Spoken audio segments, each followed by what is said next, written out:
Okay. Countdown was just wrong. That's the outtakes. Bro, I got proper into it as well. Yeah. It's good. Hello and welcome to Deadline Day Wrapped, where we will be broadcasting for the next 7 hours or so to midnight to bring you all the latest rumours and transfers that will be happening at the end of this deadline day.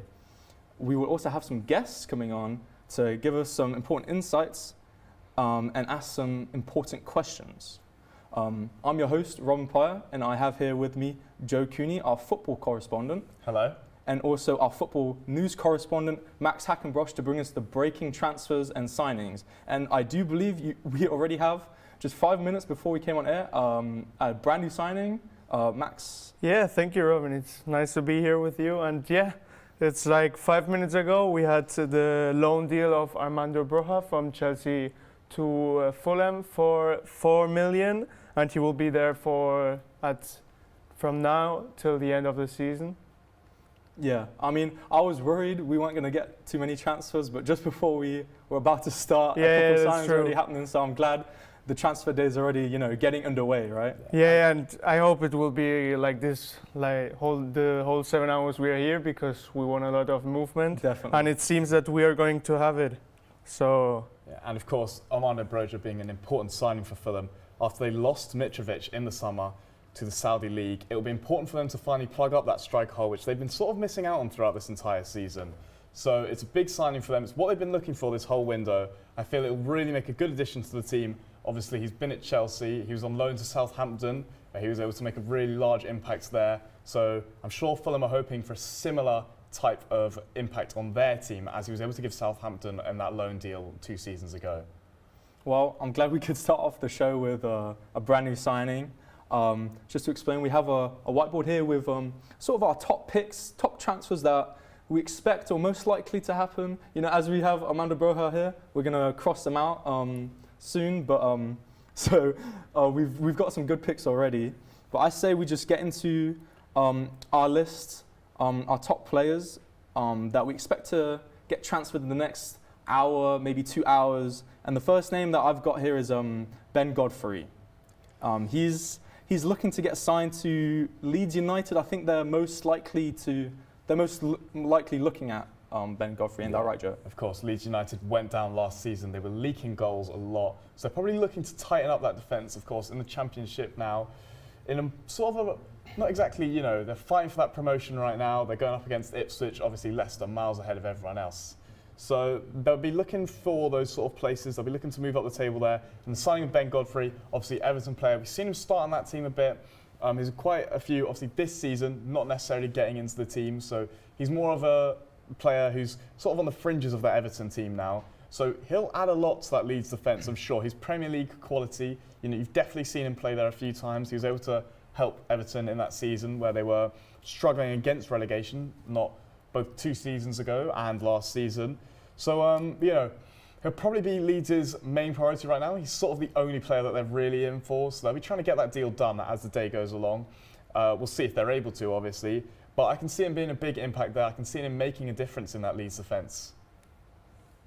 Okay, well, that's good. How much do you think? Around 8 million, maybe 10? Or do you think they're going to overpay for him? Or is he like a key sort of piece that they need right now? Well, I would doubt they would overpay for him, to be honest. I feel like just based on the fact that Godfrey sort of isn't really in that starting lineup of Everton anymore, he's sort of been pushed back down to the bench. I feel that, they could get that deal on cheap maybe. Obviously, if they go for a loan deal, then it might be even cheaper. They may not even have to pay anything. It could be just a wages thing. So we'll see how that deal develops. But he's definitely an important player for them. He's definitely a player that they'll want to get in. And he's definitely a player that Everton don't necessarily need at this point in time right now. At least not for their first team. Obviously, it's always great to have backup. But I just don't see him making many appearances in that Everton team anymore. Okay, well, let's move on to the next player, which is Said Benrahma. He's been linked to mostly Lyon. Yeah. And actually, I've just been told that he's just been signed, I think around 10 minutes ago, 5 minutes ago. Max, I think if you want to bring that up. I think he's been signed for, let me check real quick. Yeah, he's been signed for 5 million. Yeah. On a loan fee, obviously, but there is a 12 million option to buy clause in June. So we could see him go there permanently in the summer. And that was after West Ham rejected the loan proposal from Fulham. So Yeah. our picks are already working out.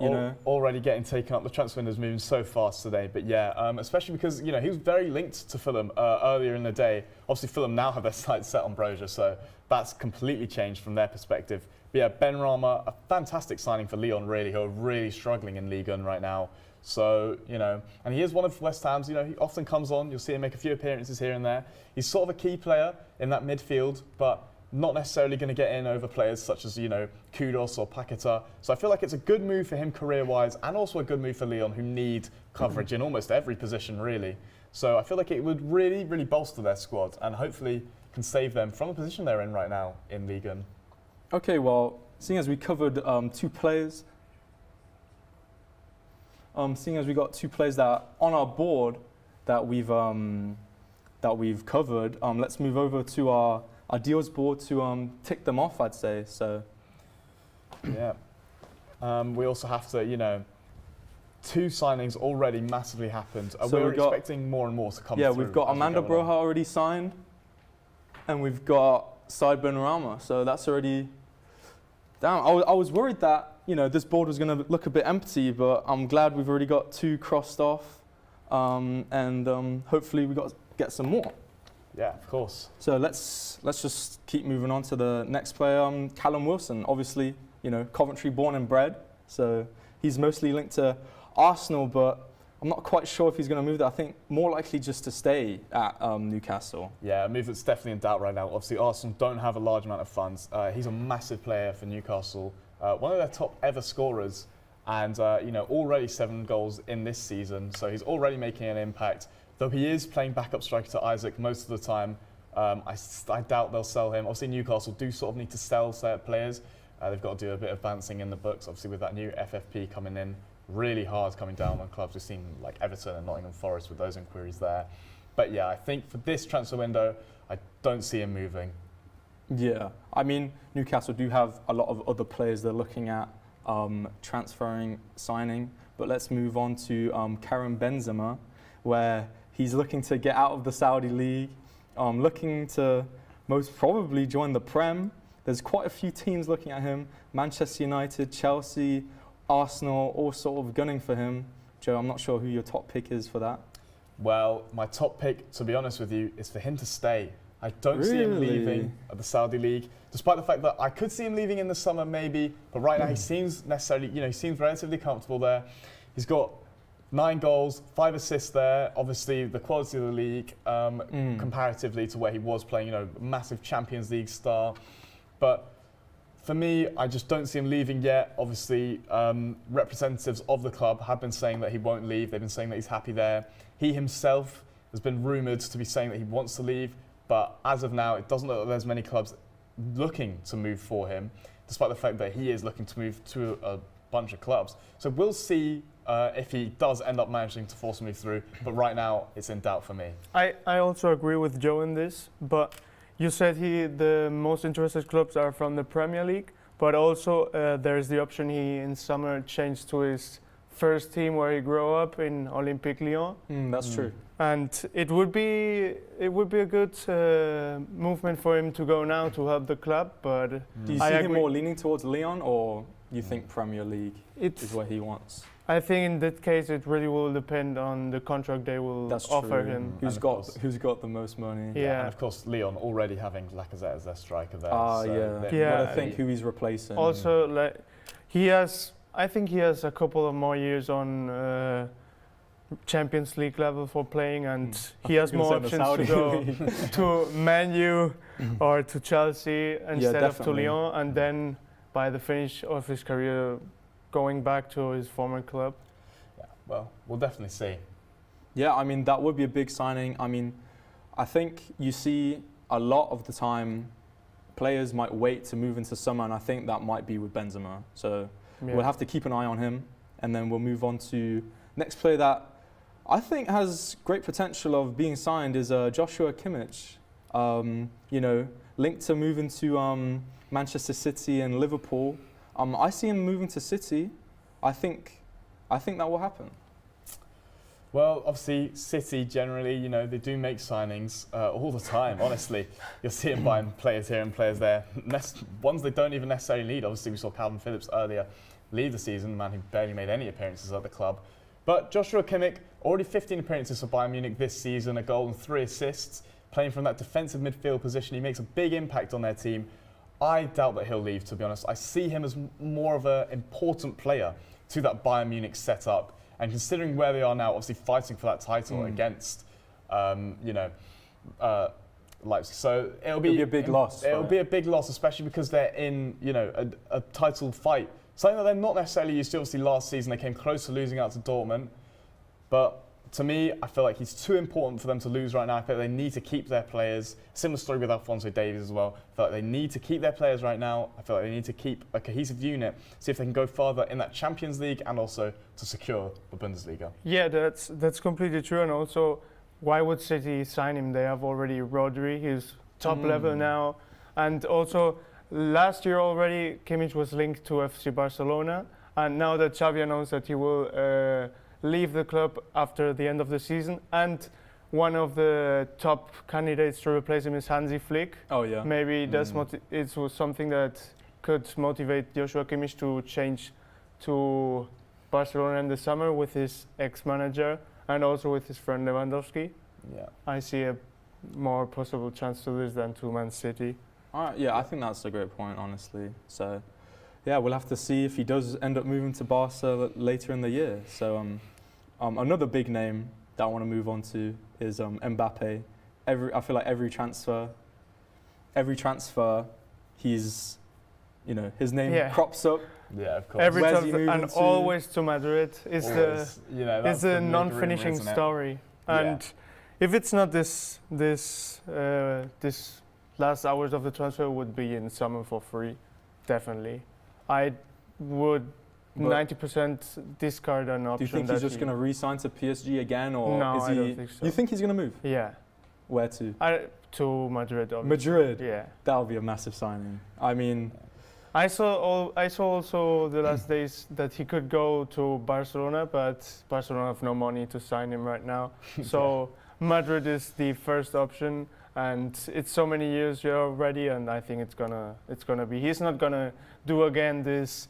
Okay, I sign a new contract now at the last minute. No, I don't think so. that was the story of last time, I remember. Yeah, although it is in doubt if it will happen this transfer window. Obviously, there has been a little bit of movement from the Mbappe camp, but not as much as we'd normally see on these transfer windows. Again, a lot of teams just making sure that financial fair play stays in check. A lot of teams right now not necessarily making too many movements in the transfer window. So I doubt we'll see it at the end of this window, but next window we could see a big move from Mbappe.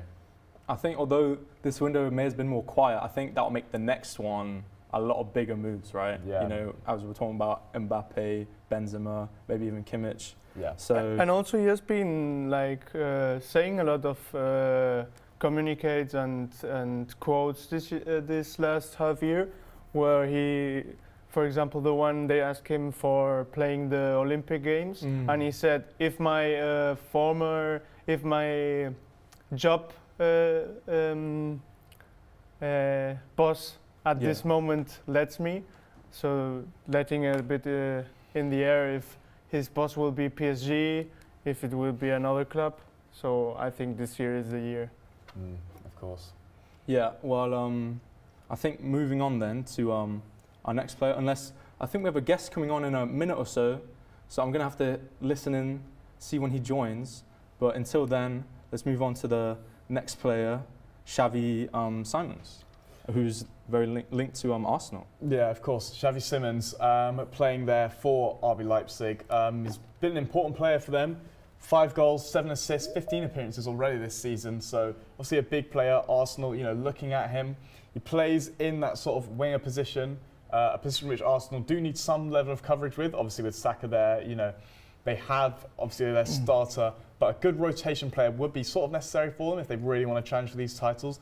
They're an injury away in some positions from just having no coverage. So we'll see what happens with the Xavi Simons deal. But again, Arsenal, very little movement this window we've seen from them. So a late move could be, possible, especially he's young, he fits the mould for that team and what Arteta's looking for. But It's just whether Arsenal have the money, really, have the monetary value. I think to a lot of teams look are at just waiting, like seeing how the market sort of transforms and then making sort of a more financial decision. Yeah, so obviously for him, we have to wait and see what. But again, it's another one where I doubt that he's going to make I doubt that he's really going to move in the late stages of this transfer window. Obviously, you never know with these things, but it's a doubt from me personally. All right, well, let's move on then to. Then we have a whiteboard here with. Yeah, let's continue moving on to the next transfer. Obviously, we have Takefusa Kubo, former Real Madrid player, currently playing at Real Sociedad. As we can see, he's got 18 appearances this season, 6 goals and 3 assists. He's been an important player, touted as a wonder boy when he first appeared through the Real Madrid camp. He's moved, he's always, every window, he's linked with a lot of clubs. Obviously, Real Sociedad have been able to move players on recently. For example, Alexander Isak, Odegaard again, who was out there on loan, obviously came back to Real Madrid, but then eventually ended up at Arsenal. Some of the many players that they've managed to move on recently. So we'll see what movement comes from there, but again, we just have to keep in mind that there's not been a lot of movement from clubs this transfer window. Or a lot of big signings, I think it's a lot of smaller ones, smaller players moving about, and just, I think also a lot of key players sort of injured or can't really move or waiting until summer. So, yeah. And anyway, moving on, we have our guest now finally with us. Yes, Robin. exactly. Simon Johnson, thank you for joining us. For The Athletic, Chelsea correspondent. Thank you for taking your time out today. Yeah, we're getting Simon Johnson now. Just a few technical difficulties, but he should be coming up as soon as possible. Yeah, and sorry to interrupt you guys, but I already saw Alex Runarsson's contract at Arsenal has been terminated, and he will join Copenhagen in Denmark. It's already a done deal. Of course, I had one appearance for them, very, very few. He played against Manchester City, obviously conceding 4 goals in his debut in that League Cup semi-final. So that has been can you hear me? Very successful. Oh, hello, we can hear you now. Thank you, Simon. Yeah, we have Simon Johnson now on the line with us. Perfect. All right. Thanks for joining us. We've got a couple questions for you. And the first one I'd say, I think a lot of us and viewers have seen that this transfer has been a lot more quiet than previously. Is there specific reasons, or is it just, a lot of factors really involving in that? Looks like we're having technical difficulties again. We'll try and get this sorted as soon as possible. But yeah, as I was saying, Alex Runarssson obviously played for Arsenal very few times, but the times he did make an appearance, he did obviously concede those 4 goals in that semi-final of the League Cup. But we'll see how he works out there. You say Copenhagen, obviously a team right now in the Champions League. They've made it to the round of 16. So we'll see if he makes an appearance for them there or what happens with that.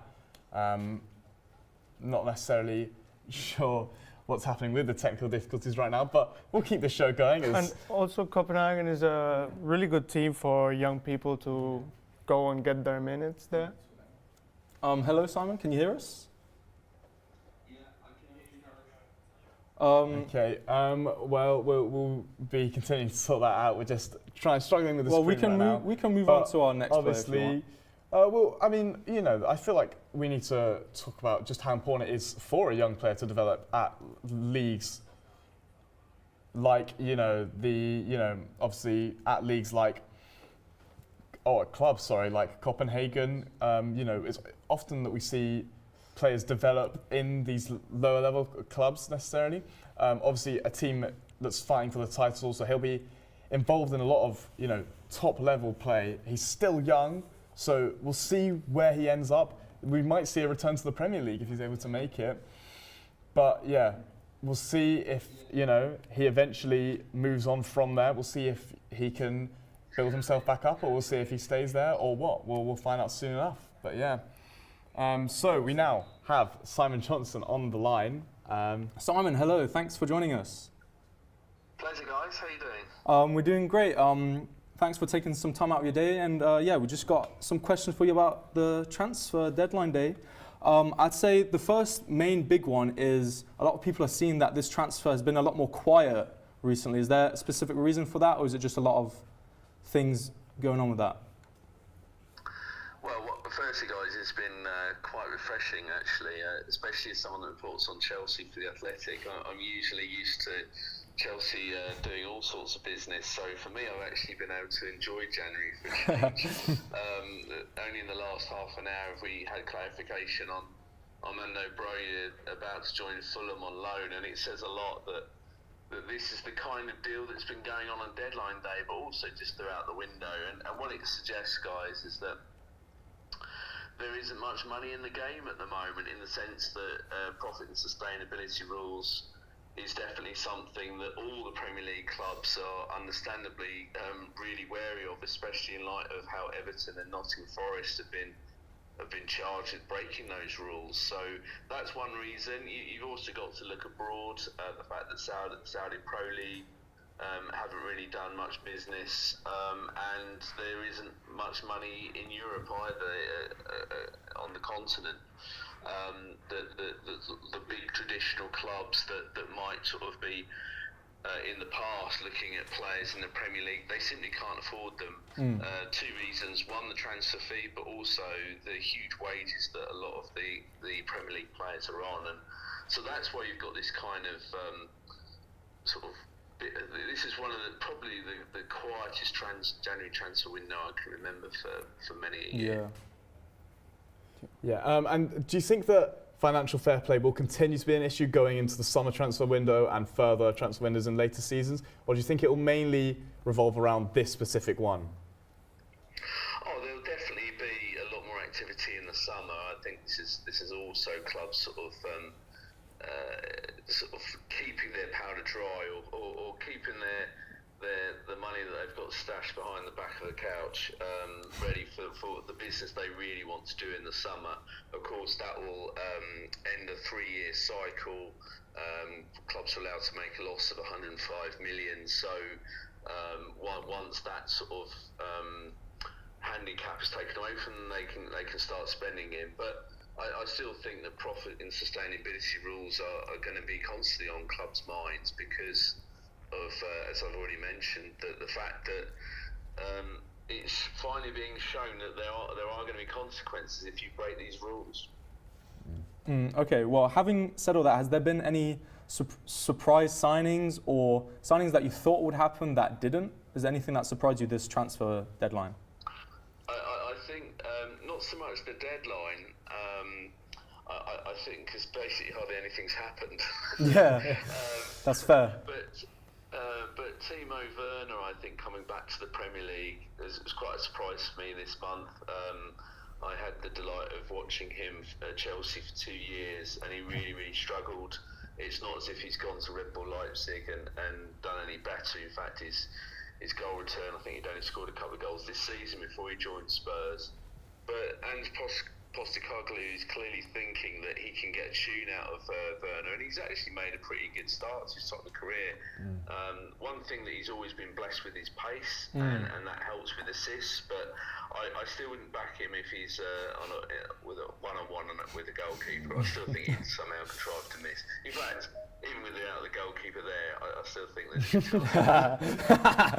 Yeah, although obviously he made an impact yesterday. I believe he got an assist. He's been sort of put into that new role really, where he's sort of playing off the wing, not necessarily in a striking position, sort of feeding into the other players and making use of that pace to sort of create chances, not necessarily scoring them, which I think suits him a lot more realistically. I don't know. I don't think that was why he was playing in Germany, but it's really sort of changed how he plays and sort of it's made much more of an impact, I would say. Well, is there anyone, although it's been rather quiet, is there anyone you still expect to sign? Is there like a name still in your head that you think, a team's still definitely going to get him? I must admit, guys, because I'm mainly sort of on the Chelsea beat, I can't sort of see anything really happening now. Of course, there was a lot of chat, including led by myself, that the Chelsea would sort of consider signing a striker, but I go back to what I said earlier. I think Chelsea as thinking, well, if we want a striker, we really need to go big and get a proper one in the summer. Someone like, I'm not saying it will happen, but Victor Osimhen is not a player that you can sign in January. You're going to have to wait until the summer to sign a player like that. So I don't, famous last words, because I remember Chelsea doing all kinds of late business, but I'm not expecting Chelsea to do any business from now. I'll be very concerned for my evening if the next 5 hours I have to suddenly put a read together on how they signed some guy for 35 million. They don't have that kind of. I mean, they were looking at Duran, which was a really weird one at Aston Villa, because why get rid of Broja on loan if you're going to get another unproven striker to take his place? But that's Chelsea Football Club for you. Yeah, obviously they've been making some, very strange decisions recently, especially the amount of money that they're paying for some of the players. Do you think that we'll see those massive transfer fees still, being paid, especially considering how financial fair play is coming in? Do you think we'll still see those 100 millions for players like Lukaku and, or do you think it will slowly come down a little bit, obviously, as well? How do you think that'll change? Are you talking generally or at Chelsea? Well, sort of specifically at Chelsea, they've been they've been the main ones, sort of, paying those huge fees, but as of recent, obviously. So, do you think that'll continue on? I think they will still look to, particularly for a centre forward, they'll still be willing to pay big. One of the players they admire, of course, he has to be a Brighton player. Evan Ferguson is one of the other strikers on their wish list. And he's not going to come cheap. I mean, Brighton have already put £100 million valuation on his head.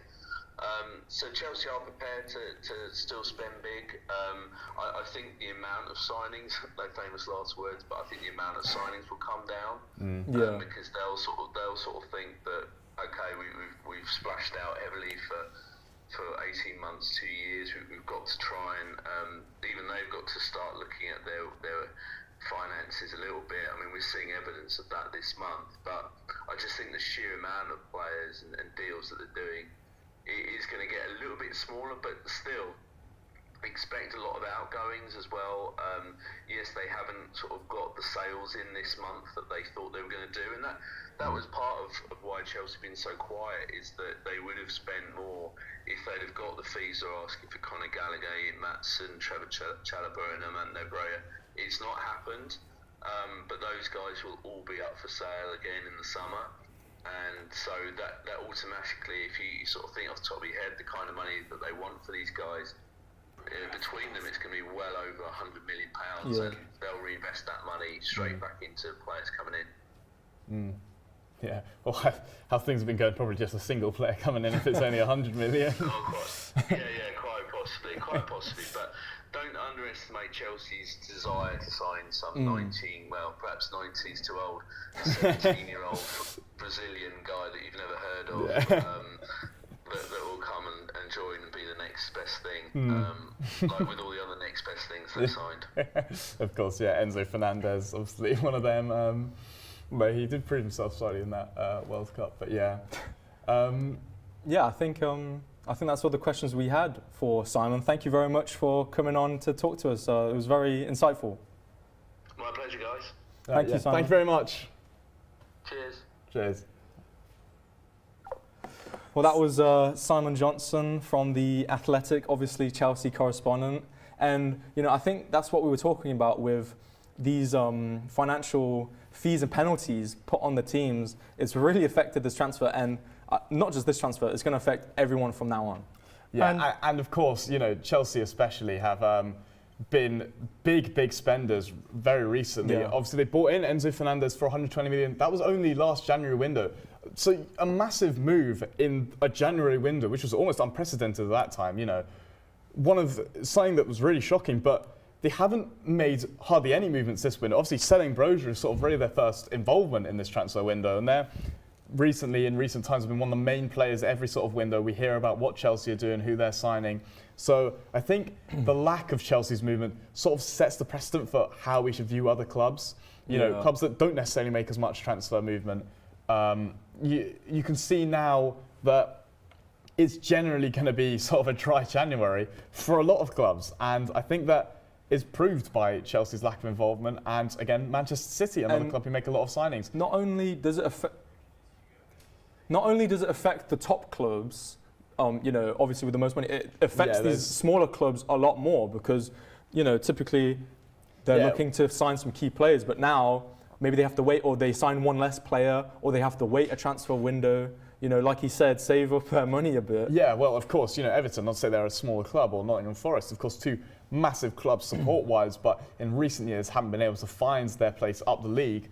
Clubs like that, clubs fighting relegation, generally are the ones being affected by this financial fair play. We saw both Everton, Nottingham Forest. Everton, obviously that 10-point deduction.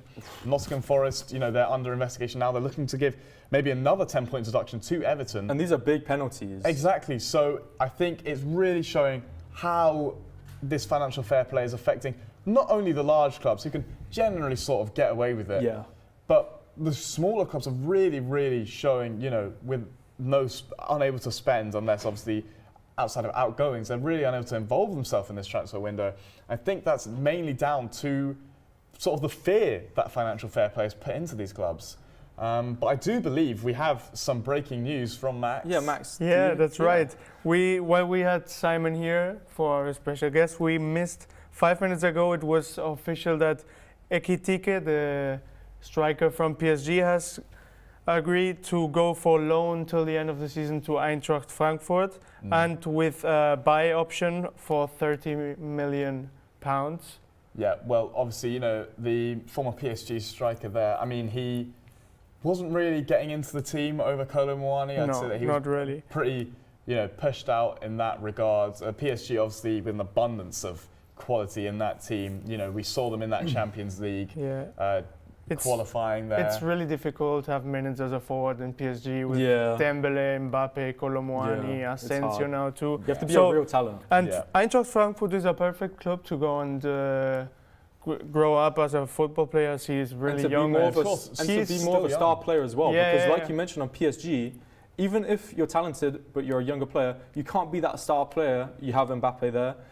Go to a smaller club and you can be their key player for that team. And then you can grow that confidence and, a little bit of ego, and then you can bring that to the bigger stage, I'd say. It's kind of the same as Kolo Muani did last year. I mean, he came out of nowhere, and in half a season, he was the star of Eintracht Frankfurt. Of course. At the end, same club.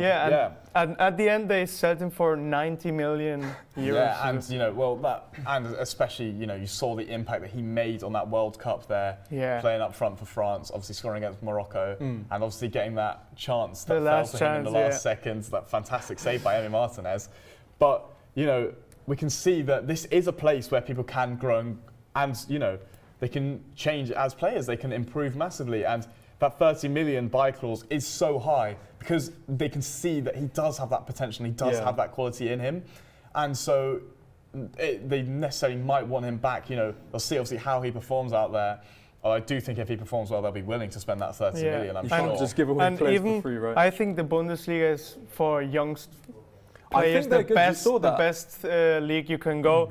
So, clubs like Frankfurt, Leipzig, Dortmund, we saw with Jadon Sancho, now with Xavi Simons, and Jude Bellingham. I was just about to say, you see a lot of young players in the Bundesliga. Yeah. Haaland obviously as well. Of course. Sancho, he was good in Bundesliga. And now he started really good. He's gone back on loan there, obviously. He's making an appearance there as well. Got an assist in his first start there. So we're really seeing, these players, young players, really flourish in that league, in the Bundesliga. Because they have a fantastic place to. And then they transfer. It's a good place because it's talent, except of Bayern, who is always a step ahead of the other teams. It's quite a league who is really they're all the same level, more or less, really competitive. The fans are a great support, and there's not that much pressure as in, for example, the Premier League or the Spanish La Liga. Yeah, and of course, Bayern with their own youngsters, Musiala. Clearly also able to develop young talent there. But anyway, so, Robin, what rumours do we have remaining? Next player, Conor Gallagher. is who we're going to talk about. He's referenced mostly to Tottenham, I do believe. Yeah. So. Of course, Conor Gallagher been a really important part of that Chelsea midfield so far. 21 appearances, managing to garner 4 assists, but really sort of the engine in that midfield. Obviously, he had that loan stint with Crystal Palace not too long ago. Obviously, you know, I guess was saying, and what I think is the case, is that he won't be moving here. Chelsea haven't really been able to move him on. Obviously, Tottenham now, you saw Ange Postecoglou 2 days ago or yesterday saying that you know it wasn't really going to be much movement from Tottenham in the rest of the window. He said it was unlikely 2 days ago. It's even more unlikely today. Yeah. So I doubt that he's going to move on. Is dropping. But in the summer, you know, as we were saying, there'll be much more movement. Chelsea, they need these outgoings. You know, as we were saying earlier, Trevor Chalobah as well is another one that will be looking to leave. So we could see Conor Gallagher move on in the summer. But as for now, I think he'll stay as a starter in that Chelsea lineup. And I think when talking to Simon Johnson, you know, talking about Chelsea, not only does transfers affect selling players, but also buying them, because teams obviously want to get the most money for their players, but if other teams can't afford it, then you have to hang on to those players, and this may affect Conor Gallagher, I think, a lot. So, yeah, of course. Yeah, I think we're gonna do a round through of these 10 players that we just talked about. Yeah, you know, the players, we'll look now at the players who have already signed for teams. Obviously, there has, you know, as much as there's been not a large amount of involvement with teams in this January transfer window, there have still definitely There's been still players. been transfers. Obviously, as we were discussing earlier, Werner went on loan to Tottenham, and he's been making a difference there, you know. So we'll see. So, Robin. I believe we were going to go through a roundup of the players we just talked about, or did we want to talk about transfers that already happened? Well, you know, obviously, the players that we are talking about are players that are rumoured to move, not necessarily ones that have moved. Obviously, a lot of these moves are in doubt again because of many factors, as we were speaking earlier, financial fair play, again, a January window, not necessarily as much movement as in the summer window. Teams also, you know, not wanting to disrupt the equilibrium that they already have set up. So, you know, that's one of the reasons why we'll see, you know, less movement this window, obviously rumours. But as we were saying, there have been movements in this transfer window. Yeah. And I believe we should have some graphics coming. Yeah, of course. And one of those movements is what we were talking about earlier. Jadon Sancho's loan move back to Borussia Dortmund, obviously from Man United. His 2 seasons that he spent there bought for 70 million. The 2 seasons he spent there we could practically say 1 season and a half, because this last season he was totally getting completely out of the team. Yeah, after that, you know, sort of almost bust up with Ten Hag. You know, the friction that was created between them because of him being dropped in that Arsenal game that they obviously went on to lose 3-1. So we can clearly see that, you know, he is definitely a talent. Obviously an English player moving back to the German league now. He's still young. He can still, you know, use that career. He can still have momentum in his career. And obviously, as Ten Hag is, you know, on shaky ground right now, we'll see if by the time he's back, Ten Hag is still even there. But, you know, he's one of those players where he can still definitely make something of himself. Yeah. And he's had a fantastic start at Dortmund. His debut game he came on and was able to get an assist. So I think he's just looking to sort of, not quite revive his career, but sort of restart, I'd say. You know, like you said, starting at Borussia Dortmund, very great start, but then moving over to the Prem, didn't quite hit how he wanted to. Yeah. Now he's sort of a little reset, I'd say. And he also, when he arrived at Dortmund, he said it to that he feels like he's getting home back home. Yeah. And he felt really comfortable in Dortmund. He knows half of the team because it's still the same, the staff. It's the same trainer when he left. And he had a good relation. And yeah, in his debut, he had an assist. And in the second game, he also he created a penalty. Yeah, of course, yeah. Who he couldn't shot by himself, but there it is. Winning that penalty, yeah. Well, we're going to go through just a recap and roundup of the players that we just mentioned that we expect to transfer. Yeah, and you know, so and as we're saying, there's always breaking news going on. So yeah, I just heard in my ear. We can see that I just heard Cedric. There's been Cedric Bakambu has agreed a deal with Real Betis. With Real Betis. From Yeah, Galatasaray. he will be there on loan until the end of the season, and it's another signing from Betis. They also signed Pablo Fornals this evening for 6 Fornals million as well. plus adds-on, and Chimi Avila for around 4 million. So yeah. they're doing a really good Betis transfer market. making loads and loads of moves in that transfer window today. Obviously, they need improvements to their team, although they have been playing quite well in the Liga as of recent. Of course, they were recently in the Europa League. I believe they're in the Europa Conference League right now. In the They are still in the Europa League. And so. yeah, really, and I mean, Cedric Bakambu, he played for Villarreal a couple of years ago, had really good season with a lot of goals, and Pablo Fornals and Chimi Avila also, they are players who already know the Spanish league, so all three players will necessarily need an adapting time because they already know really good to how it is to play in La Liga. And of course, they have been playing. We just have to remember that the fees they've been paying for these players are quite low. Obviously, 4 million for Avila and only 6 million. Obviously, there'll be add-ons in that deal. But for Pablo Fornals, and now obviously Cedric Bakambu is a loan deal till the end of the season, so it'll most likely just be paying wages or something. We're not sure about the ins and outs of that contract as of yet. But we have to see that it's been fantastic how they've sort of kept these movements down. How they've kept these in a transfer window and in a time in football where the transfer markets are ballooning and transfer prices are ballooning. We're finally seeing these players sort of being able to, or clubs, sorry, to be able to keep those fees down, keep those fees low, especially Fornals, having been believed to be moving from West Ham, a team in the Premier League, where most of these transfer fees have ballooned. To be moving out there for such a low fee is, incredible business from them realistically.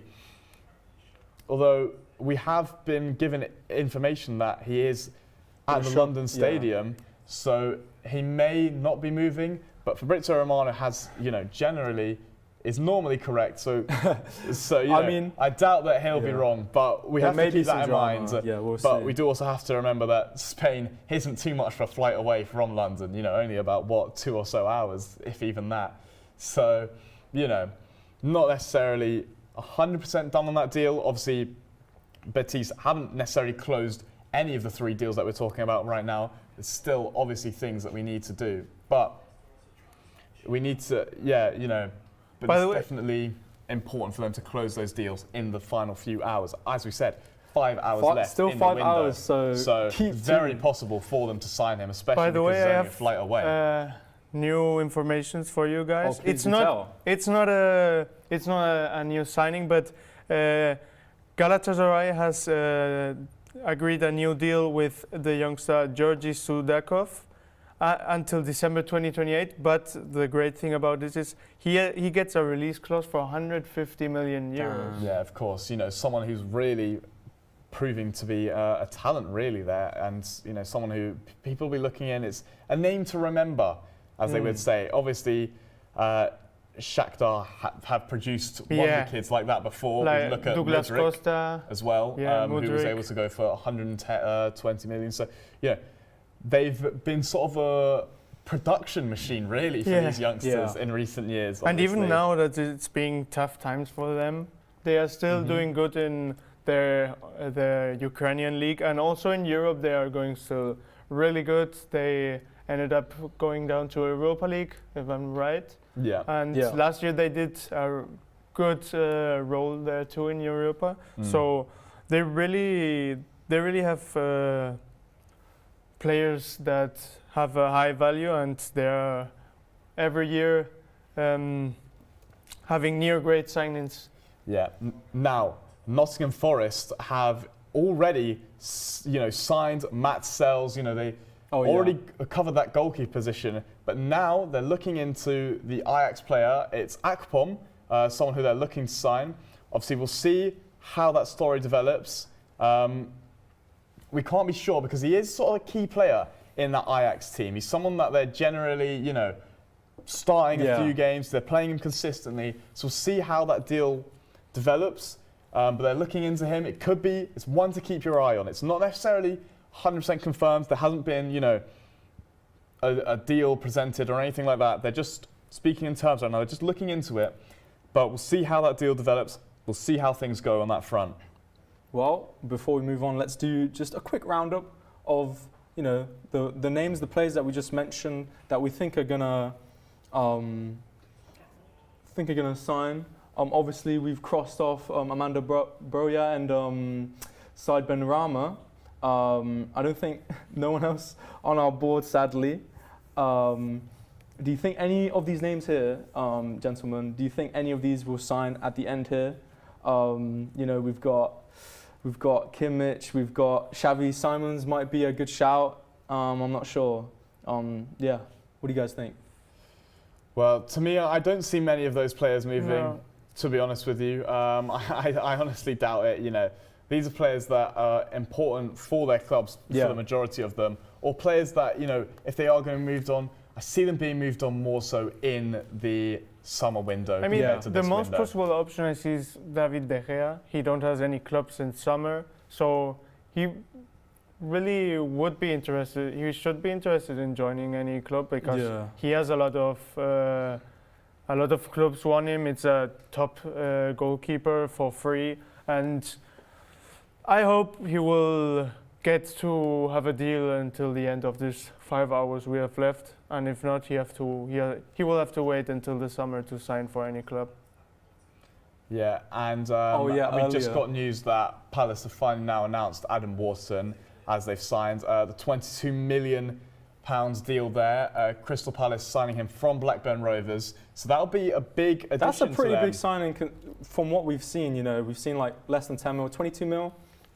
A bit bigger, and a pretty good signing for them. I mean, I've seen Crystal Palace, looking at a lot of names really, and yeah, of Adam course. Wharton being one of them. And Adam Wharton is a player that Palace might be important to them. Of course, with players like Eze, Elise, that midfield might be getting stripped in the summer. So making a signing like this, one for the future, obviously, we'll see. He might be a midfield. He might be the key for their midfield as we go on. Obviously, he's a very young player, only 19 years old. He's someone who we'll see how he performs. Obviously, he's been performing well so far in the championship, managing to get 2 goals right now in 21 appearances. But he's been central to that Blackburn Rovers team. He's been holding them together down in that midfield. So, anyway. And I mean, 22 million 22 million is a lot for Crystal Palace. Especially for Crystal Palace, yeah. However, now. Before we move on in a few minutes or so, we're going to go to a break and then we're going to come back at 8:30.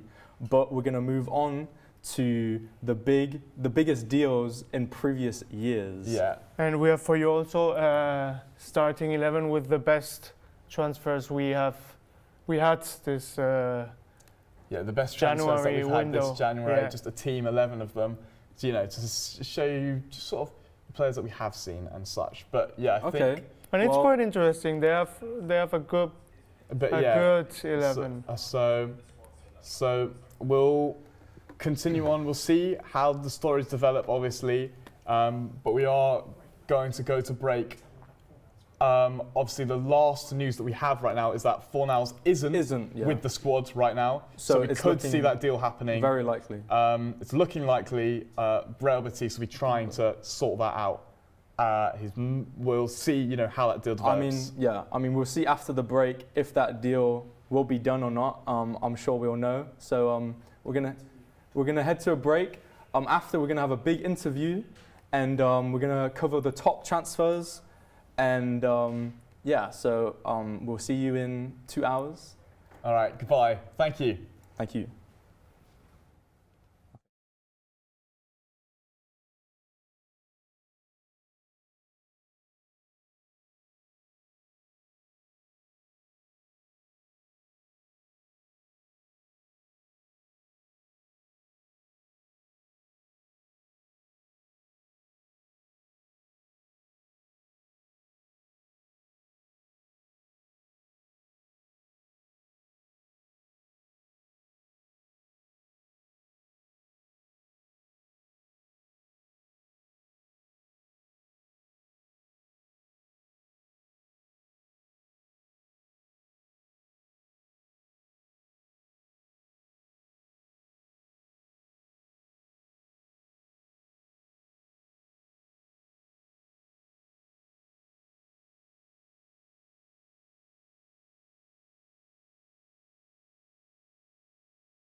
Hello, welcome back. Thanks for joining us after the break. You're here, deadline day wrapped.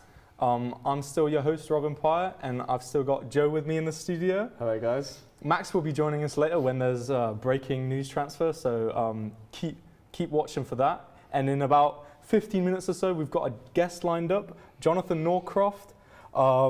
Sunday Times Football will be joining us, so stay tuned for that as well. So we've got a lot coming. I thought we'd just after the break we'd just do a recap of the players that we've been talking about. Obviously, I'm gonna move over to the board because we've changed quite a few names, and because I think a lot aren't really gonna happen anymore, Joe. Yeah. I mean, a couple that we want to cross off. I'm not sure. What are we thinking here? Well, obviously, I don't see David De Gea moving at all. I don't see him being signed by any clubs. He's a free agent, so anything can happen. But I'm just going to cross him off. I think we can get him off the list mostly. Obviously, I think we could also take out Dewsbury Hall. I don't see him moving, to be honest with you. Conor Gallagher the same. Just take both of them off. You think really. Conor Gallagher's not going to move? No, I don't see Conor Gallagher making a move, to be honest with you. Yeah. New additions that we've had is Pablo Fornals obviously said that he was signing, but now the contract is sort of under threat, I'd say. Yeah. So we have him up here. But I feel like he's still a massive option, so I feel like we need to keep him there. Keep an eye on, because I think we're going to see in an hour or so if he's actually going to finish the signing. Yeah, we'll and see then what we've got happens with Chuba Akpom as well. I think that's a key player to watch as well. Obviously, yeah, Nottingham I think Forest in these for two- him. Speaking of a sort of £18 million loan fee, maybe, but they've rejected the opening bid, Ajax. So Nottingham Forest are probably going to have to reassess, but we'll see what decision they come to in the end. Yeah. So let's just recap the players we were talking about before the break. Obviously, starting off with Ben Godfrey. We'll just let's do. I think we have some clips hopefully to show. If not, we'll just Yeah, go of through course. them. Ben Godfrey, obviously Everton player at the moment, but he is supposedly signing. Leeds are interested. Yeah, so we'll see what happens with that. Then honest. obviously Said Ben Rama, and he got signed. Yeah, So that was a good choice that we made. yeah. I just heard that Godfrey just passed medical for Sheffield United, I do believe. So that's a huge thing. Max, I don't know if you want to come on to talk about that. Yeah, that's correct. Ben Godfrey is now passing the medicals in Sheffield United. Sheffield United. And also we have that Brighton has confirmed that Josh Robertson is signing his joining from Sunderland to Brighton, but the transfer fee is still not available. But yeah, it's already official that he will join Brighton from Sunderland, and also that Godfrey is passing medicals in Sheffield. Yeah, I mean, like we said, the picks we had, and Ben Godfrey now getting signed as well alongside Said Ben Rama. I mean, yeah, just another signing. Yeah, really. of course. Especially with the signing for Brighton, obviously they're a team that generally has seen a lot of injury problems this season. So just strengthening in any area for them really is always going to be important. They've needed people from this window. Obviously, they consistently lose first team members throughout every transfer window generally. So it's nice to see them once again signing another player. It's nice to see them improving in their team. And I mean, another player that we talked about and that did get signed is Armando Broja, obviously. He got signed, and yeah, just another player really. And the Prem is really carrying this deadline day. Like all the transfers are going to England are from English clubs between them, or are going away from English clubs. So we haven't seen very much deals who doesn't involve a Premier League or English football team. Yeah, that is true. And also I wanted to ask you guys, which is the biggest deal you think will be done this last 2 hours? Yeah, we should also mention that there's been a loan deal from Man City to Cardiff. That is Josh Wilson Efran has gone from Man City Yeah. to Cardiff again. So that's, again, a signing for Cardiff. Probably someone who will sort of be, improving there. It's someone who's going to... And he was at Coventry last year on loan. Yeah, of course. And so hopefully someone who's going to, sort of build his career up there. Obviously, Yeah. still young, so we'll see what he does at Cardiff City. We'll see if he can then eventually at some point break into the Man City first team.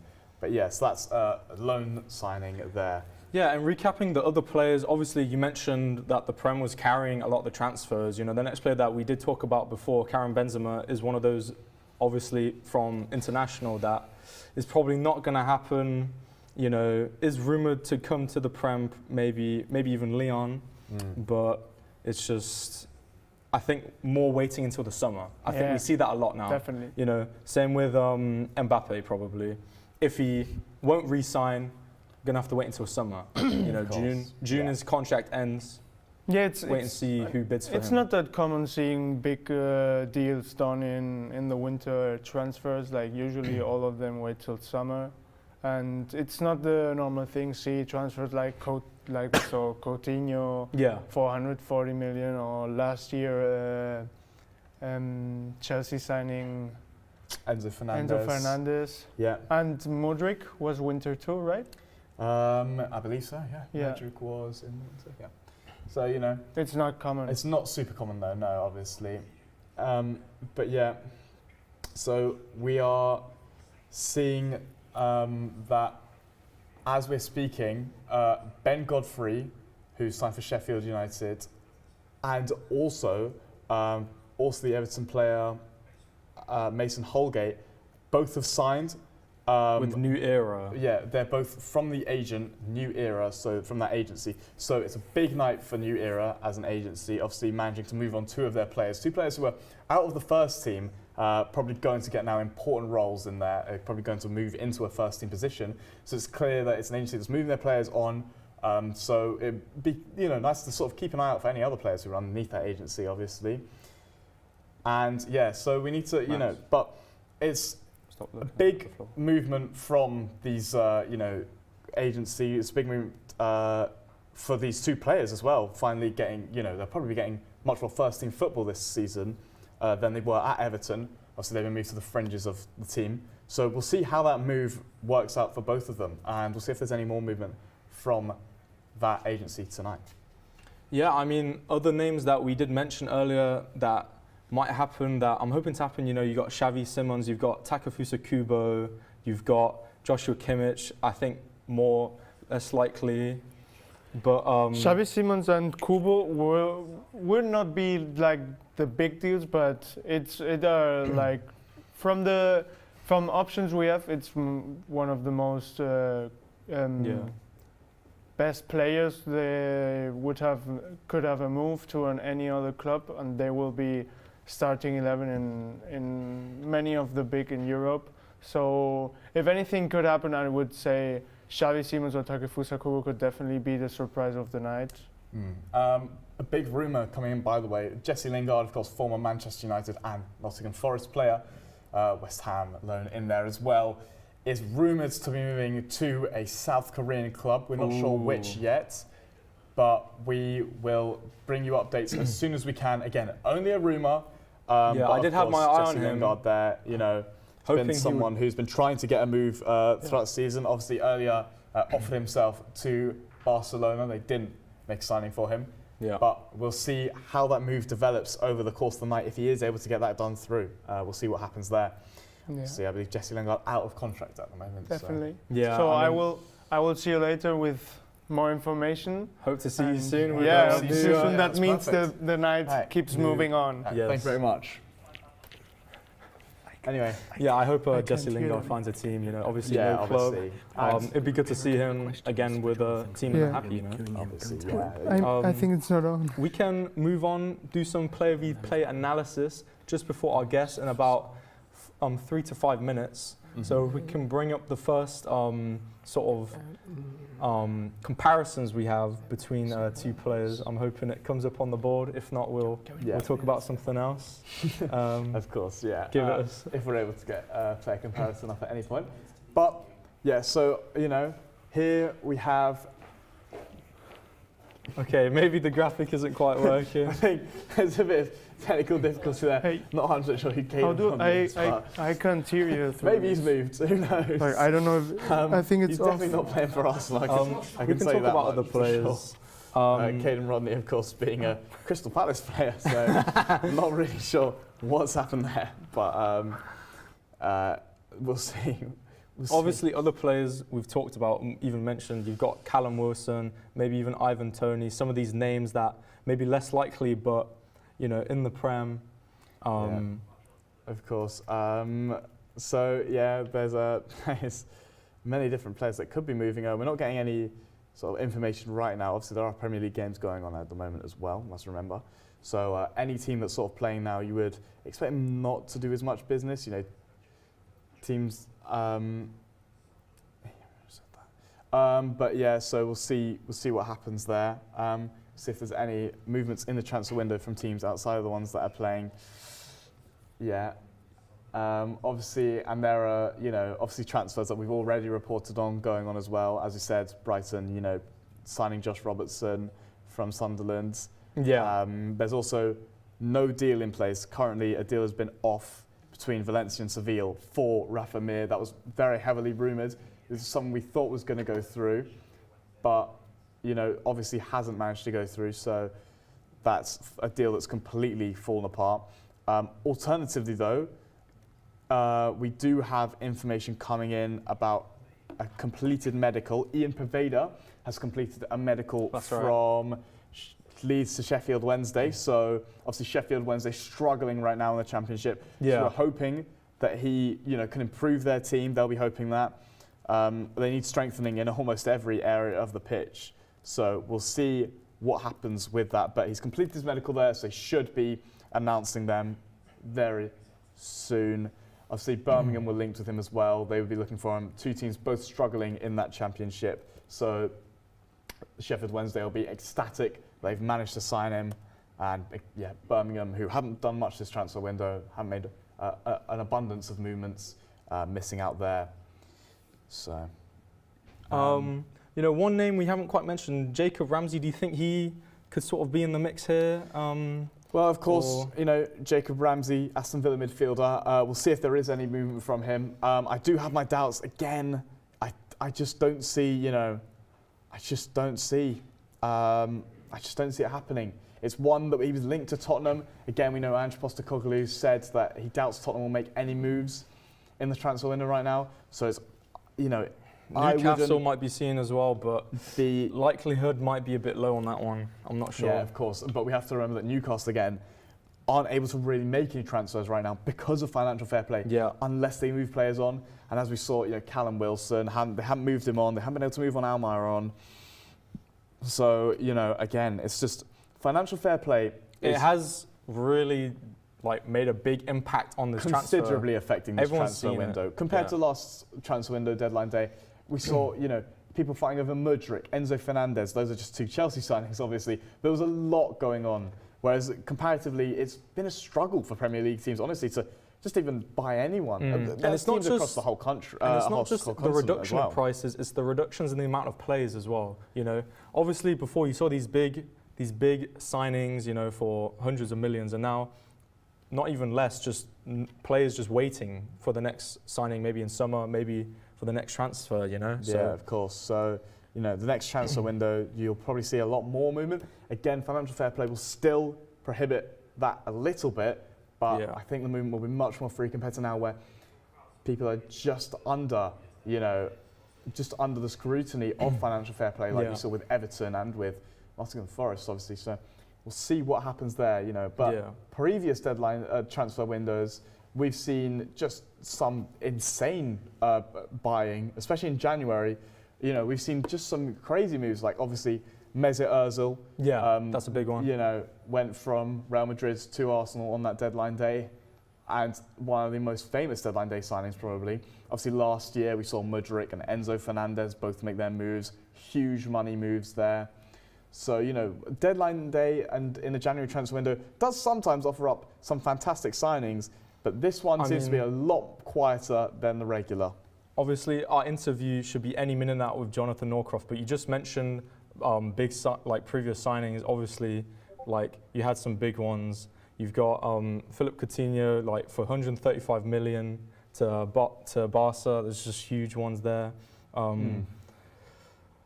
And yeah, of course, Philip Coutinho there to Barcelona. That funded Liverpool's revival, despite the fact that he realistically didn't have much of an effect on the team there. Obviously, being loaned out to Bayern Munich, famously scoring and assisting against them in that 8-2 loss. So, you know, he had more of an impact really at Bayern Munich than he did at Barcelona, and eventually ending up at Aston Villa before moving on to Saudi Pro League. So, you know, obviously, that's one of the biggest signings really ever. I mean, and another big one. Another big one, like we mentioned, Chelsea, Enzo Fernandez, 121 mil to them. Of course. I mean, Chelsea, you just see they can't make the same type of transfers that they have previously. But that was after that fantastic World Cup run he had. I mean, he was so impressive there. He hasn't really been able to impose himself, which is sort of a theme with a lot of these January transfers. Mesut Ozil being a bit of an exception, obviously. But he was, you know, it's not really normal that we see someone actually impose himself after January transfer window. Obviously, most famously, you say Virgil van Dijk. He was able to massively impose himself at Liverpool, becoming one of the best defenders in the world, you know, when he was in his prime, really. You know, I think that shows that if you make the right changes in a January transfer window, you can really improve your team. Obviously, last season, Liverpool weren't able to massively improve it with the signing of Cody Gakpo, although he has sort of come into his own now. Obviously, generally coming off the bench, you know, he's sort of changing the game now, and it's massively improved them now. But he wasn't really able to make an impact last season, or too much of an impact, really. He obviously had some level of, you know, scoring goals against Man United and Everton and such. But I feel it's important for these teams to sign smart, especially with financial fair play. They've got to be a lot smarter with their money, obviously. They don't want to get into trouble. And having less money as well, if you make the wrong decision, not only is it potentially going to cost you a season, it's going to cost you a lot of money to replace them or to find just improvement, really. So yeah, of course, you know. But right now, this transfer window is seeming fairly quiet. We can go over some of the rumours that are still up. Robin, if you have any for us. Yes. Conor Gallagher was actually, I think our guest is here. We should have time for our guest. Max, if you want to come on. Max is going to join us for this interview.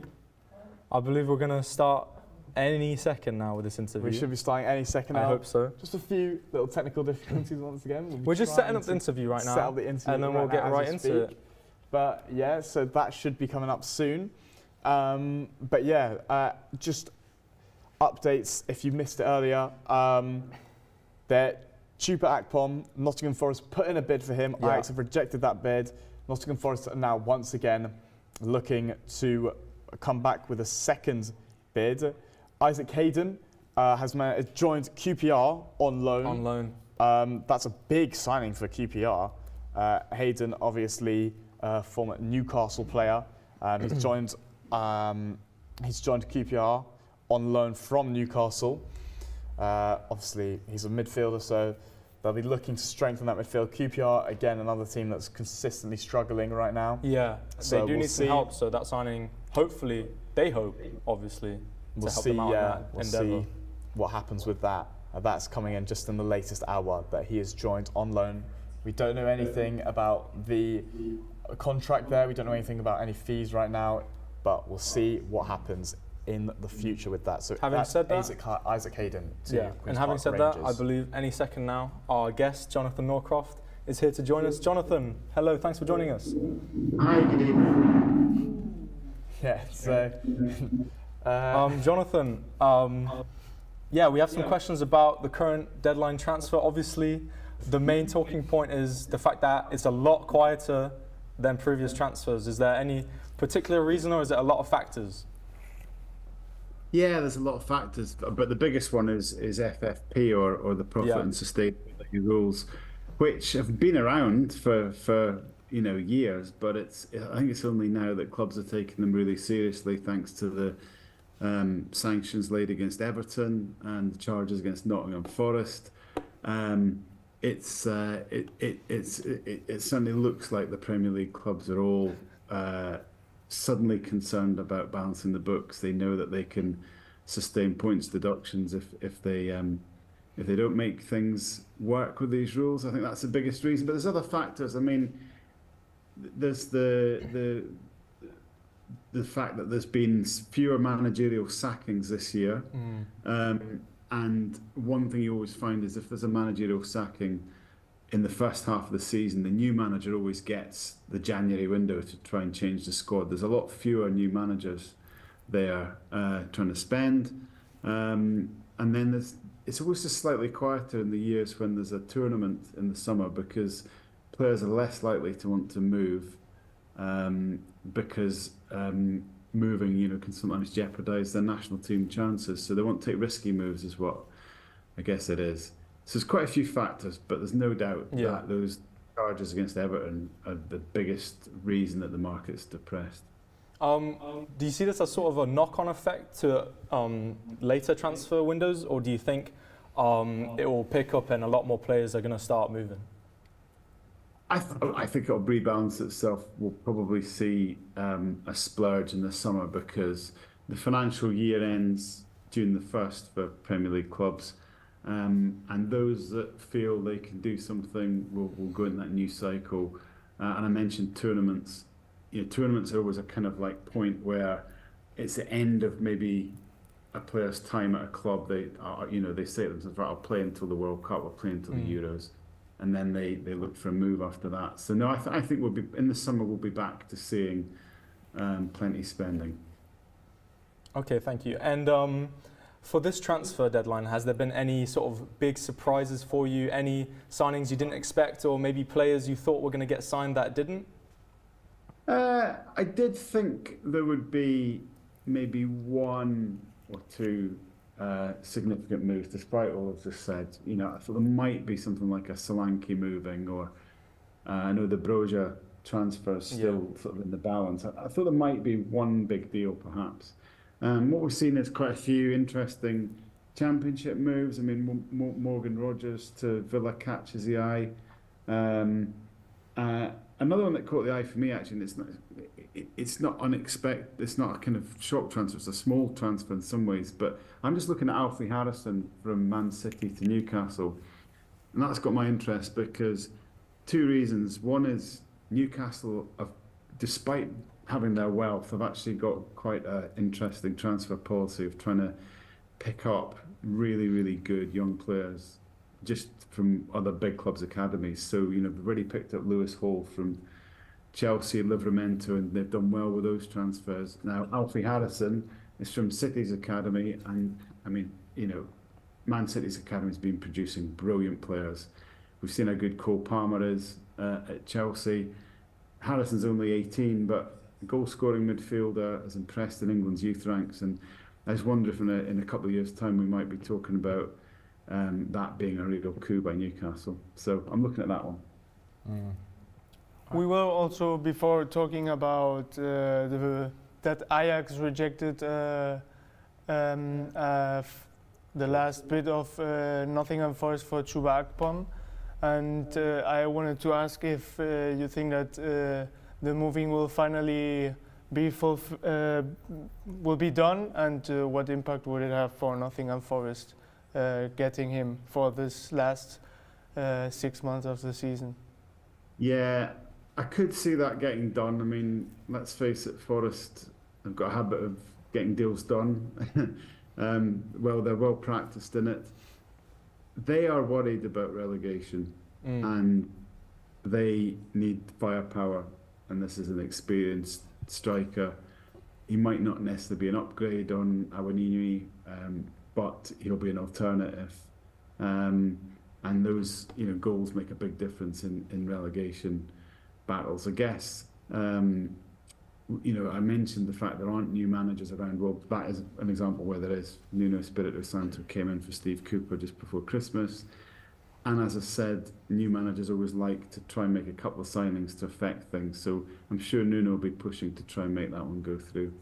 Okay. Of course, Nuno also signing that goalkeeper earlier today. Do you think that it's important for a team like Nottingham Forest to sort of make these signings, especially I know because you were saying, they've brought in a new manager and such. Do you think that new signings like this, the signings that Nottingham Forest have made, do you think that these could keep them out of relegation?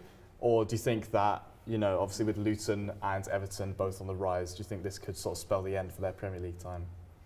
No, I think it as long as they're decent players, it gives them a chance. I mean, normally I would talk about how you don't want to sign too many players, you can disrupt the squad, blah blah blah. I think Nottingham Forest are well past that stage. They've been doing that for acquiring players for 2 or 3 windows now. So I don't think it affects the balance of the squad or anything like that. As I said, I think it's just firepower might make a difference in a run-in. Famously, you know, West Ham signed Carlos Tevez 2006, and that was the difference that kept them up. And there are other examples of clubs bringing in that emergency striker. So I guess they would hope that Akpom could be that for them. Armando Broja also rumoured to be, they're saying that it looks like it's going to be done from Chelsea to Wolves. I was just wondering if you think that he is the missing piece for Wolves. Do you think he could, Fulham, sorry, not Wolves. Yeah. You think that he could be the missing piece? Obviously they lost Mitrovic in the summer. Do you think that he could be the game changer for them really to sort of take them to that next level, have them challenging for those European spots and such? Yeah, I think this is a transitional season for Fulham, and I don't think they'll be challenging for those spots this year, but they are looking long term to replace Mitrovic. That's the gaping hole in their team, and that's probably why they've had a downturn this season. Carlos Vinicius has always sort of had backup striker kind of stamped all over his head. Decent player, but not ever going to be more than a 7 or 8 goals a season man. And Broja's definitely got the potential. He showed it at Southampton on loan in flashes, but he hasn't taken his chances at Chelsea. So he probably needs a move to rebuild his career as well. I think it could be a smart signing for Fulham because there aren't many young strikers around. But the hesitancy in my voice is because the fee that's been talked about, I mean, Chelsea have been holding out for 50 million.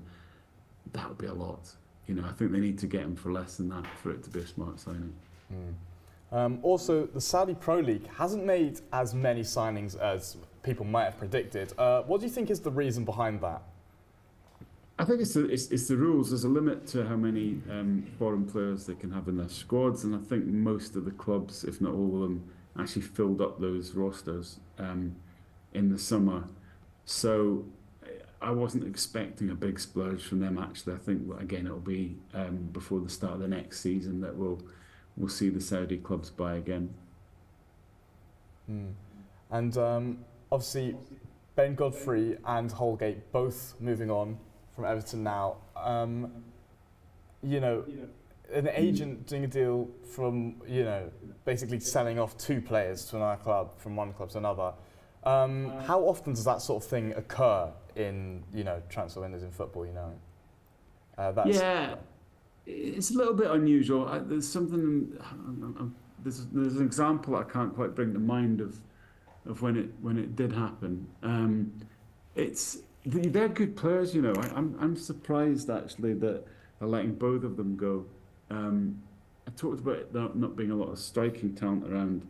If you talk to managers, they'll tell you that the young centre-half talent, defensive talent is pretty hard to find as well. And to me, Holgate and Godfrey are both pretty talented, decent options with room to keep growing. So, and maybe they're not Sean Dyche type players, but I could see both of them doing well elsewhere and making Everton regret that. Of course, Michael Keane also with that agency. Could you see him moving on as well? Yeah, I mean, I think again, he would probably like a move to help his career. He needs to play games. I think he's on quite decent wages. He's a smart guy, Michael. His brother's his brother's a qualified lawyer and a very smart guy as well. So he'd weigh any move carefully. But he's close at the first team under Dyche than Holgate and Godfrey. So maybe in Everton's predicament, they'll want to keep Keane just as cover for Tarkowski and Branthwaite. Yeah, of course. Well, thanks, Jonathan. Last question before you go. Do you still expect anyone to sign before the end of the transfer window, or do you think most players have sort of, signed or chosen their clubs? Well, Really? Yeah, look, it's late in the day. I just, I'm refreshing as we're speaking. You might see me looking down at my phone. I've just been refreshing the BBC page, and there's still a little bit of whisper about Spurs, Conor Gallagher. It would be very Daniel Levy to try and pull a very late rabbit out of the hat. Whether he could do that one, I'm not entirely sure. Whether Chelsea would countenance that as well. But we talked about FFP, and of course selling academy-bred products is very good for your accounts. So I think that's what Levy would try to exploit. If anyone pulls something out of the hat, it's likely to be him. Thank you, Jonathan. It was lovely speaking to you, and yeah. Thank you very much. Pleasure, gents. Thanks a lot. All right. And before you continue, Robin, I have news for you guys. Oh, and news. Yeah, confirmed that Aurel Mangala has signed for Olympique Lyon. And that's not the only thing. Also, Bertrand Traoré has terminated his contract with Aston Villa and is made to sign with Villarreal a contract till He's signed for Villarreal now. Only for this last 6 months of the season. So that's Aurel Mangala from Nottingham Forest now signing for Olympique Lyon officially. So that'll be not much for loss to Nottingham Forest. I don't see, he's not often necessarily starting, but obviously, big signing again. Olympique Lyon are struggling right now in Ligue 1, so we'll see how that affects them. We have other news as well. It looks like Aston Villa have made the signing of Joe Gauci. Yeah, that's it. He signed from Adelaide United for a fee of 1.5 million. So he's signed there till 2028. So we'll see if, I'm sure he's going to be sort of a young star right now. He's probably going to be playing backup to Emi Martinez and try and maybe work his way into the first team. Obviously, Martinez is going to be their key player right now. I doubt they'll move him on, but I think they just want him to, learn from him, gain some experience, and then. And of course, if Martinez does end up being injured, he can make a fantastic backup. But we'll see. We don't know when Martinez might move on. He might look for a bigger club. We can't. We're not sure. He might look to move into the continent. We'll see what happens there. But right now, that's fantastic cover for Aston Villa. So, I think that's a fairly good signing for them. That is great. In about 10 minutes, we're going to be taking a short 2 5-minute break. But before then, I think we have some player v player comparisons. Also, it's coming in now. There's Stefano Sensi is Leicester City is trying to get Stefano Sensi from Inter Milan. There's no green light yet, but it might be done for until midnight. So let's see also how this develops and if it happens. And the youngster of Inter Milan joins the Foxes. I think another player we can talk about that I think was interesting that Jonathan mentioned is Conor Gallagher. He feels like maybe Spurs might do a late sort of signing of this player, and I think that could be interesting. Yeah, but of course, Daniel Levy. I mean, Daniel Levy loves sort of these fireworks sort of things. Obviously, he's already sold Eric Dyer at this transfer window. We've seen him go, obviously, to Bayern Munich, joining Harry Kane there. So that was a fairly big signing this transfer window as well, realistically, for Munich. I saw a lot of people questioning it.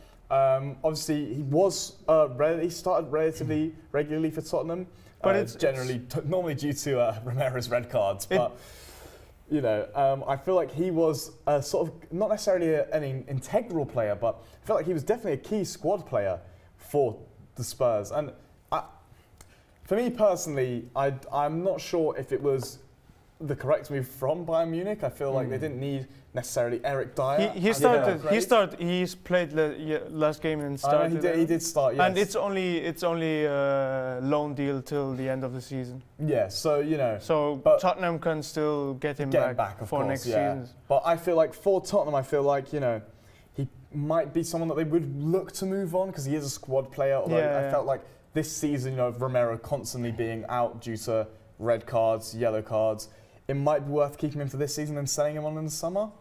But I'm not sure how it's, you know, for Birmingham, I'm not sure how, sorry, for Bayern Munich even, not Birmingham, I'm not sure how he really fits in and upgrades on their squad. I'm not sure if it's really worth it. Yeah, that's true. But maybe I think if Harry Kane wouldn't have joined Bayern this season, Dyer wouldn't have joined too. No, but I think that's definitely maybe true. it's also the assignment of Harry Kane was also more to a marketing option to open the English football to another leagues, because we saw that normally the English players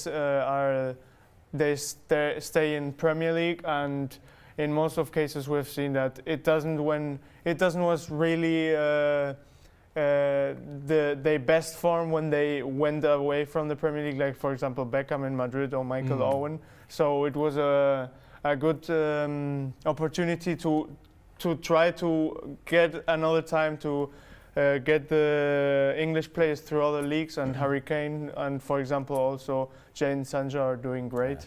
Of course, something we're seeing a lot more often now as well, you know, with Jadon Sancho, Bellingham, obviously, Tomori for AC Milan. So we're seeing a lot of English players now sort of move into these different leagues, which I think is definitely good for growing talent, I think. I think that's clearly proven with Bellingham, with Jadon Sancho. I feel it's showing that, you know, it's a great place to develop, and I think a great place to play. I'm glad to see someone like Bellingham, you know, joining a team like Real Madrid. Something that we don't see often. Obviously, Beckham famously joined them, Michael Owen too, but not just join, but also flourish as well. You know, you saw Bellingham, exactly. He just became a superstar, basically, right? Yeah. Like, I think it's a fantastic advert for English football. You know, as a country, not necessarily as a league.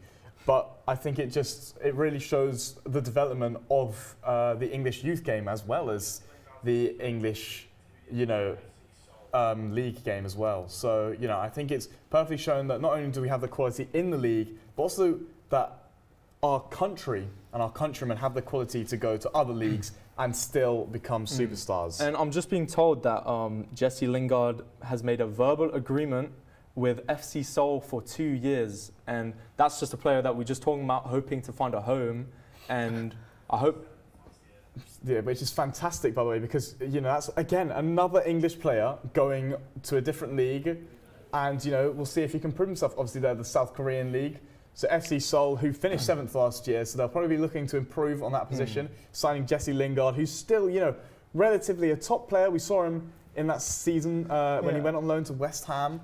And then we also saw him at Nottingham Forest. He can still play to a fairly high level. He's only 31, so you know, we'll see how he copes there. We'll see what happens.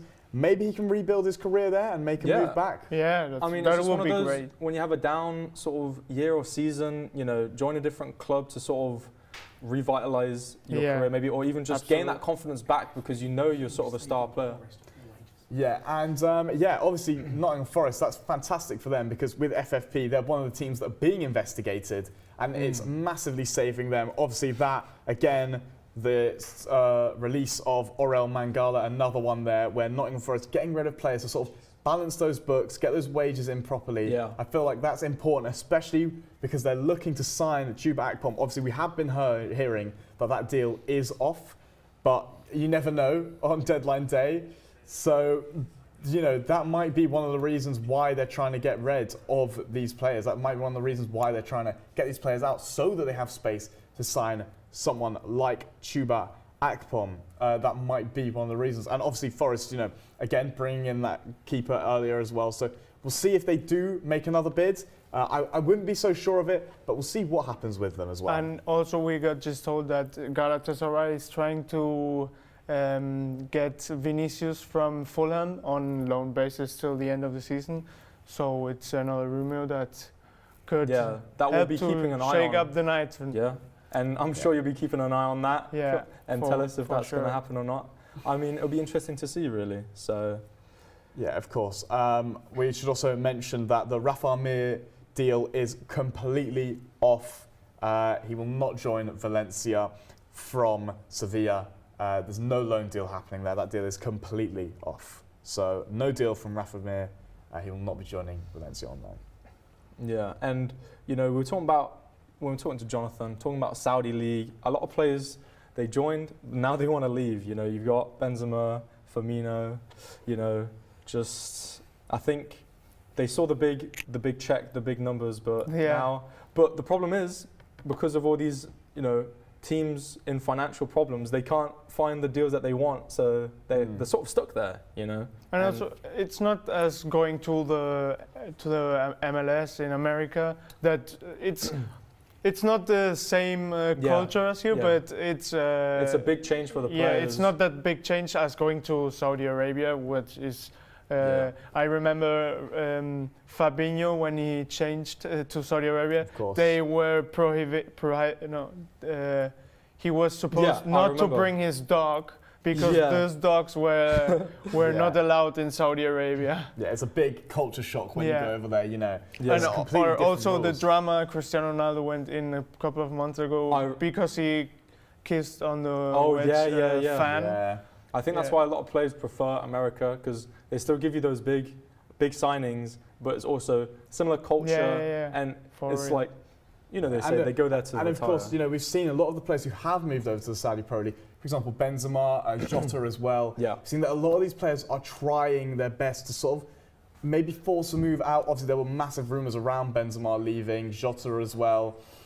So, you know, we've seen that these players are generally trying to get back to the leagues that they were already at, or different leagues, you know, trying to leave Saudi Arabia after the big money. Jordan Henderson, of course, from Al Ettifaqi, moving now to Ajax. That's just another one that we've seen, another huge transfer this window. Ajax, of course, were struggling majorly at the start of the season. They've sort of managed to stabilise themselves a bit, but adding Jordan Henderson and bolstering that midfield will definitely be something important to them. We'll see how that deal works out with them. And I was just being told that Rafa Mir's deal to Valencia is off. Yeah, as we previously reported there, Rafa Mir's deal to Valencia 100% official. Off. And to come back to Joe's Saudi league, it's not only we say old players who signed there for getting his retirement and getting the more money they can. We saw also Jota is not. That is true. He's not even in the latest 20s, and the 21-year-old Gabri Veiga from Celta in Spain. He also changed to the Saudi Pro League to Al Ahly and was also very criticized. I remember the tweet, the comment from Tony Kroos under the the Instagram photo. Also, you know, Milinkovic-Savic as well, another one that moved over to the Saudi league. And Milinkovic-Savic was the early 30s or something like that. He has a lot of football to offer. Someone who's been consistently linked to move to the Premier League, moving to the Saudi Pro League. So we'll see if there are any developments in future. You know, I feel like the summer transfer window could be a big transfer window for more so exits from the Saudi Pro League as much as it will be entries into it. So we'll see what happens there with that. And I do believe we should be going to a break now, and for 5 or so minutes. Yeah. And then we'll be right back, right? Yeah, I think we should be a 5 or 10 minute break. So thank you very much, and we'll see you later. Thank you. Stay tuned. We will be right back.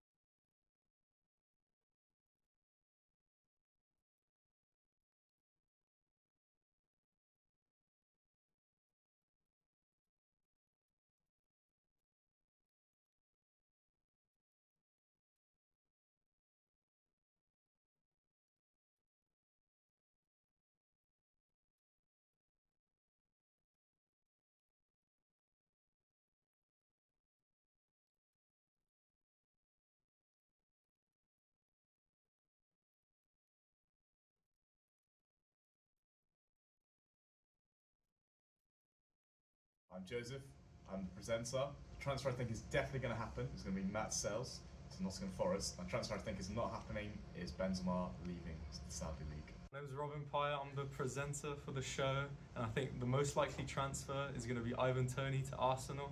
And least likely, I mean, he does it every year, or every transfer, it's Mbappe. He just wants the attention. He's not going to leave PSG, he's just going to re-sign, let's be honest. So, yeah, those are my top picks. Hi guys, I'm Matthew and I'm the editor of the show today. And for me, the most likely transfer today will be Connor Roberts, seeing as I think he's undergoing a medical at Leeds as we speak. And one that might happen could be Elise, could be heading out somewhere, Liverpool maybe. But a lot of top clubs are after him, so we'll see. My name's Sam, I'm the producer, and my picks for the transfers are Benrahma to Olympique Lyon. I think that is going to happen. And then one transfer that I think isn't going to happen is Mbappe leaving anywhere till the summer. He's going in the summer, maybe to Liverpool. Hi, my name is Max. I'm the football news correspondent, and a transfer I think is gonna happen is Nusa will leave to Brentford, and one signing I think is not gonna happen is Benzema, because he was signed at the summer. He will not leave now. Hi, I'm Corey. I'm doing social media for the start of this show, and my predictions are that Holgate is going to go to Sheffield United and that Origi isn't going to leave.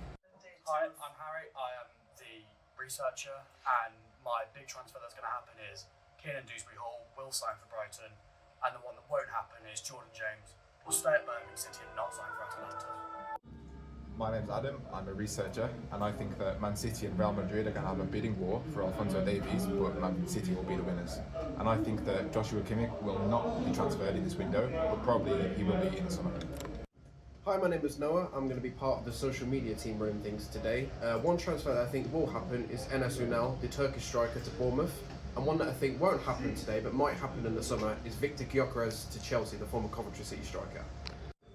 Right, so my name's Harrison, I'm part of the research team today. I think one transfer that won't happen will be Jacob Ramsey to Newcastle because he's just come back from injury. And then one transfer that will happen will be Broja to Fulham. Hello, I'm Emily, I'm a researcher today, and I think Holgate's going to go to move to Sheffield United and Davies is not going to leave by Munich. Hi, I'm Sean Smith. I think Gary Lineker's going to make a late stage comeback and come in and win the World Cup. I'm Joseph, I'm the presenter. The transfer I think is definitely going to happen is going to be Matt Sells to Nottingham Forest. And the transfer I think is not happening is Benzema leaving the Saudi League. My name's Robin Pye, I'm the presenter for the show, and I think the most likely transfer is going to be Ivan Toney to Arsenal. And least likely, I mean, he does it every year, or every transfer, it's Mbappe. He just wants the attention. He's not going to leave PSG, he's just going to re-sign, let's be honest. So, yeah, those are my top picks. Hi guys, I'm Matthew and I'm the editor of the show today.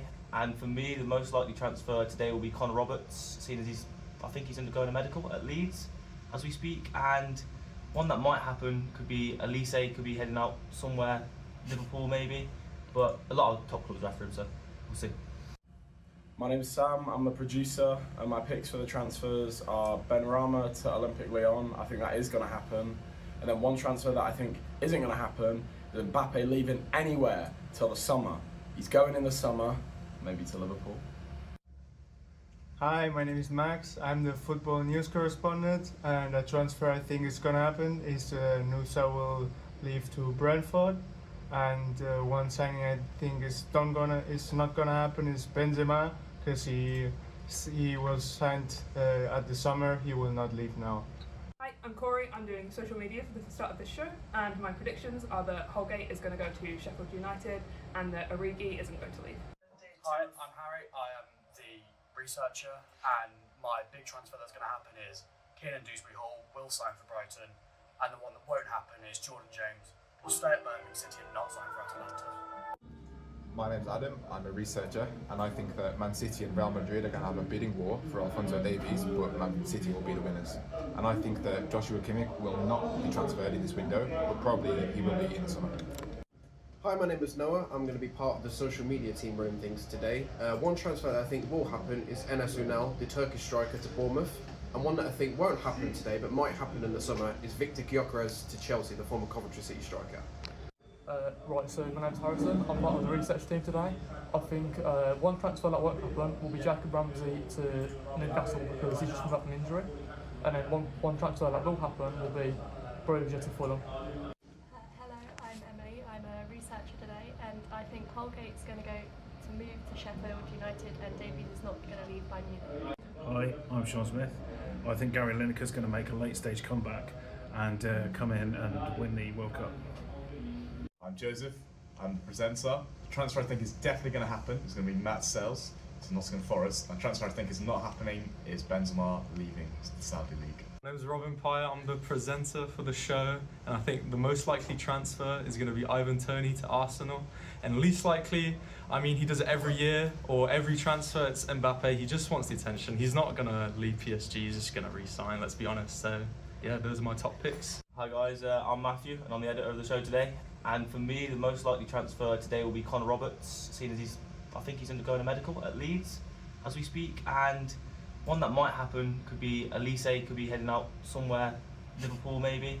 But a lot of top clubs are after him, so we'll see. My name's Sam, I'm the producer, and my picks for the transfers are Benrahma to Olympique Lyon. I think that is going to happen. And then one transfer that I think isn't going to happen is Mbappe leaving anywhere till the summer. He's going in the summer, maybe to Liverpool. Hi, my name is Max. I'm the football news correspondent, and a transfer I think is gonna happen is Nusa will leave to Brentford, and one signing I think is not gonna happen is Benzema, because he was signed at the summer. He will not leave now. Hi, I'm Corey. I'm doing social media for the start of this show, and my predictions are that Holgate is going to go to Sheffield United and that Origi isn't going to leave. Hi, I'm Harry. I am the researcher, and my big transfer that's going to happen is Kiernan Dewsbury Hall will sign for Brighton, and the one that won't happen is Jordan James will stay at Birmingham City and not sign for Atalanta. My name's Adam, I'm a researcher, and I think that Man City and Real Madrid are going to have a bidding war for Alphonso Davies, but Man City will be the winners. And I think that Joshua Kimmich will not be transferred in this window, but probably he will be in the summer. Hi, my name is Noah. I'm going to be part of the social media team running things today. One transfer that I think will happen is Enes Ünal, the Turkish striker, to Bournemouth. And one that I think won't happen today, but might happen in the summer, is Victor Gyökeres to Chelsea, the former Coventry City striker. Right, so my name's Harrison. I'm part of the research team today. I think one transfer that won't happen will be Jacob Ramsey to Newcastle because he's just come back from injury. And then one transfer that will happen will be Broja to Fulham. Hello, I'm Emily. I'm a researcher today, and I think Holgate's going to move to Sheffield United and Davies is not going to leave Bayern Munich. Hi, I'm Sean Smith. I think Gary Lineker's going to make a late stage comeback and come in and win the World Cup. I'm Joseph. I'm the presenter. The transfer I think is definitely going to happen. It's going to be Matt Sells to Nottingham Forest. And the transfer I think is not happening is Benzema leaving the Saudi League. My name's Robin Pye, I'm the presenter for the show, and I think the most likely transfer is going to be Ivan Toney to Arsenal, and least likely, I mean, he does it every year, or every transfer, it's Mbappe. He just wants the attention. He's not going to leave PSG, he's just going to re-sign, let's be honest. So yeah, those are my top picks. Hi guys, I'm Matthew and I'm the editor of the show today. And for me, the most likely transfer today will be Connor Roberts, seeing as I think he's undergoing a medical at Leeds as we speak. And one that might happen could be Elise, could be heading out somewhere, Liverpool maybe. But a lot of top clubs are after him, so we'll see. My name's Sam, I'm the producer, and my picks for the transfers are Benrahma to Olympique Lyon. I think that is going to happen. And then one transfer that I think isn't going to happen is Mbappe leaving anywhere till the summer. He's going in the summer, maybe to Liverpool. Hi, my name is Max. I'm the football news correspondent, and a transfer I think is gonna happen is Nusa will leave to Brentford, and one signing I think is not gonna happen is Benzema, because he was signed at the summer. He will not leave now. Hi, I'm Corey. I'm doing social media for the start of this show, and my predictions are that Holgate is going to go to Sheffield United and that Origi isn't going to leave. Hi, I'm Harry. I am the researcher, and my big transfer that's going to happen is Kiernan Dewsbury Hall will sign for Brighton, and the one that won't happen is Jordan James will stay at Birmingham City and not sign for Atalanta. My name's Adam, I'm a researcher, and I think that Man City and Real Madrid are going to have a bidding war for Alphonso Davies, but Man City will be the winners. And I think that Joshua Kimmich will not be transferred in this window, but probably he will be in the summer. Hi, my name is Noah. I'm going to be part of the social media team running things today. One transfer that I think will happen is Enes Ünal, the Turkish striker, to Bournemouth.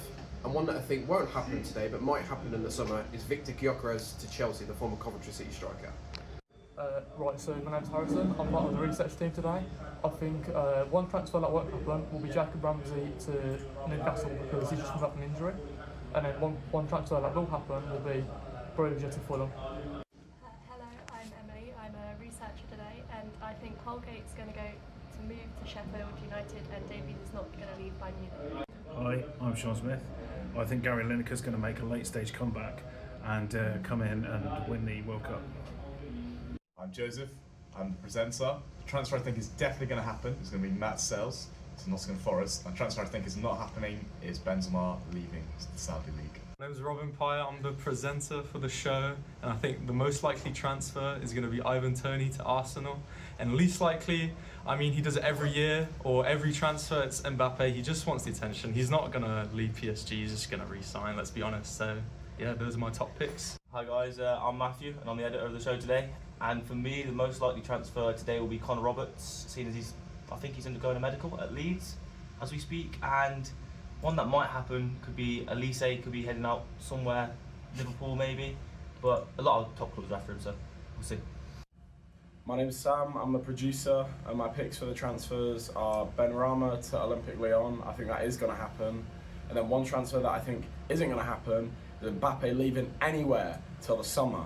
He's going in the summer, maybe to Liverpool.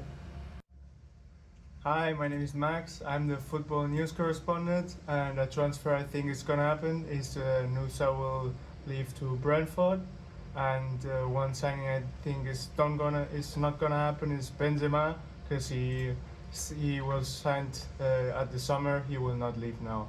Hi, I'm Corey. I'm doing social media for the start of this show, and my predictions are that Holgate is going to go to Sheffield United, and that Origi isn't going to leave. Hi, I'm Harry. I am the researcher, and my big transfer that's going to happen is Kiernan Dewsbury-Hall will sign for Brighton, and the one that won't happen is Jordan James will stay at Birmingham City and not sign for Atalanta. My name's Adam, I'm a researcher, and I think that Man City and Real Madrid are going to have a bidding war for Alphonso Davies, but Man City will be the winners. And I think that Joshua Kimmich will not be transferred in this window, but probably he will be in the summer. Hi, my name is Noah. I'm going to be part of the social media team running things today. One transfer that I think will happen is Enes Ünal, the Turkish striker, to Bournemouth. And one that I think won't happen today, but might happen in the summer, is Victor Gyökeres to Chelsea, the former Coventry City striker. Right, so my name's Harrison. I'm part of the research team today. I think one transfer that won't happen will be Jacob Ramsey to Newcastle because he's just come back from injury.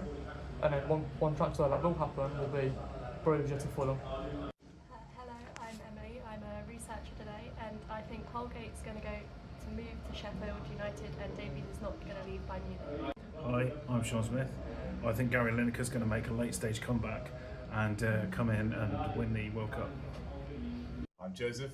I'm the presenter. The transfer I think is definitely going to happen is going to be Matt Sells to Nottingham Forest. And the transfer I think is not happening is Benzema leaving the Saudi League. My name's Robin Pye, I'm the presenter for the show, and I think the most likely transfer is going to be Ivan Toney to Arsenal, and least likely, I mean, he does it every year, or every transfer, it's Mbappe. He just wants the attention. He's not going to leave PSG, he's just going to re-sign, let's be honest. So yeah, those are my top picks. Hi guys, I'm Matthew and I'm the editor of the show today. And for me, the most likely transfer today will be Connor Roberts, seeing as I think he's undergoing a medical at Leeds as we speak. And one that might happen could be Elise, could be heading out somewhere, Liverpool maybe. But a lot of top clubs are after him, so we'll see. My name's Sam, I'm the producer, and my picks for the transfers are Benrahma to Olympique Lyon. I think that is going to happen. And then one transfer that I think isn't going to happen is Mbappe leaving anywhere till the summer. He's going in the summer, maybe to Liverpool. Hi, my name is Max. I'm the football news correspondent, and a transfer I think is going to happen is Nusa will leave to Brentford, and one signing I think is not gonna happen is Benzema, because he was signed at the summer. He will not leave now. Hi, I'm Corey. I'm doing social media for the start of this show, and my predictions are that Holgate is going to go to Sheffield United, and that Origi isn't going to leave. Hi, I'm Harry. I am the researcher, and my big transfer that's going to happen is Kiernan Dewsbury-Hall will sign for Brighton, and the one that won't happen is Jordan James will stay at Birmingham City and not sign for Atalanta. My name's Adam, I'm a researcher, and I think that Man City and Real Madrid are going to have a bidding war for Alphonso Davies, but Man City will be the winners. And I think that Joshua Kimmich will not be transferred in this window, but probably he will be in the summer. Hi, my name is Noah. I'm going to be part of the social media team running things today. One transfer that I think will happen is Enes Ünal, the Turkish striker, to Bournemouth. And one that I think won't happen today, but might happen in the summer, is Victor Gyökeres to Chelsea, the former Coventry City striker. Right, so my name's Harrison. I'm part of the research team today. I think one transfer that won't happen will be Jacob Ramsey to Newcastle because he's just come back from injury. And then one transfer that will happen will be Broja to Fulham. Hello, I'm Emily. I'm a researcher today, and I think Holgate's going to move to Sheffield United, and Davies is not going to leave by Munich. Hi, I'm Sean Smith. I think Gary Lineker's going to make a late stage comeback and come in and win the World Cup. I'm Joseph, I'm the presenter. The transfer I think is definitely going to happen is going to be Matt Sells to Nottingham Forest. The transfer I think is not happening is Benzema leaving the Saudi League. My name's Robin Pyer, I'm the presenter for the show, and I think the most likely transfer is going to be Ivan Toney to Arsenal. And least likely, I mean, he does it every year, or every transfer, it's Mbappe. He just wants the attention. He's not going to leave PSG, he's just going to re-sign, let's be honest. So, yeah, those are my top picks. Hi guys, I'm Matthew and I'm the editor of the show today. And for me, the most likely transfer today will be Connor Roberts, seeing as I think he's undergoing a medical at Leeds as we speak. And one that might happen could be Elise, could be heading out somewhere, Liverpool maybe. But a lot of top clubs are after him, so we'll see. My name's Sam, I'm the producer, and my picks for the transfers are Benrahma to Olympique Lyon. I think that is going to happen. And then one transfer that I think isn't going to happen is Mbappe leaving anywhere till the summer. He's going in the summer, maybe to Liverpool. Hi, my name is Max. I'm the football news correspondent, and a transfer I think is going to happen is Nusa will leave to Brentford, and one signing I think is not gonna happen is Benzema, because he was signed at the summer. He will not leave now. Hi, I'm Corey. I'm doing social media for the start of this show, and my predictions are that Holgate is going to go to Sheffield United, and that Origi isn't going to leave. Hi, I'm Harry. I am the researcher, and my big transfer that's going to happen is Keenan Dewsbury Hall will sign for Brighton, and the one that won't happen is Jordan James will stay at Birmingham City and not sign for Atalanta. My name's Adam, I'm a researcher, and I think that Man City and Real Madrid are going to have a bidding war for Alphonso Davies, but Man City will be the winners. And I think that Joshua Kimmich will not be transferred in this window, but probably he will be in the summer. Hi, my name is Noah. I'm going to be part of the social media team running things today. One transfer that I think will happen is Enes Ünal, the Turkish striker, to Bournemouth. And one that I think won't happen today, but might happen in the summer, is Victor Gyökeres to Chelsea, the former Coventry City striker.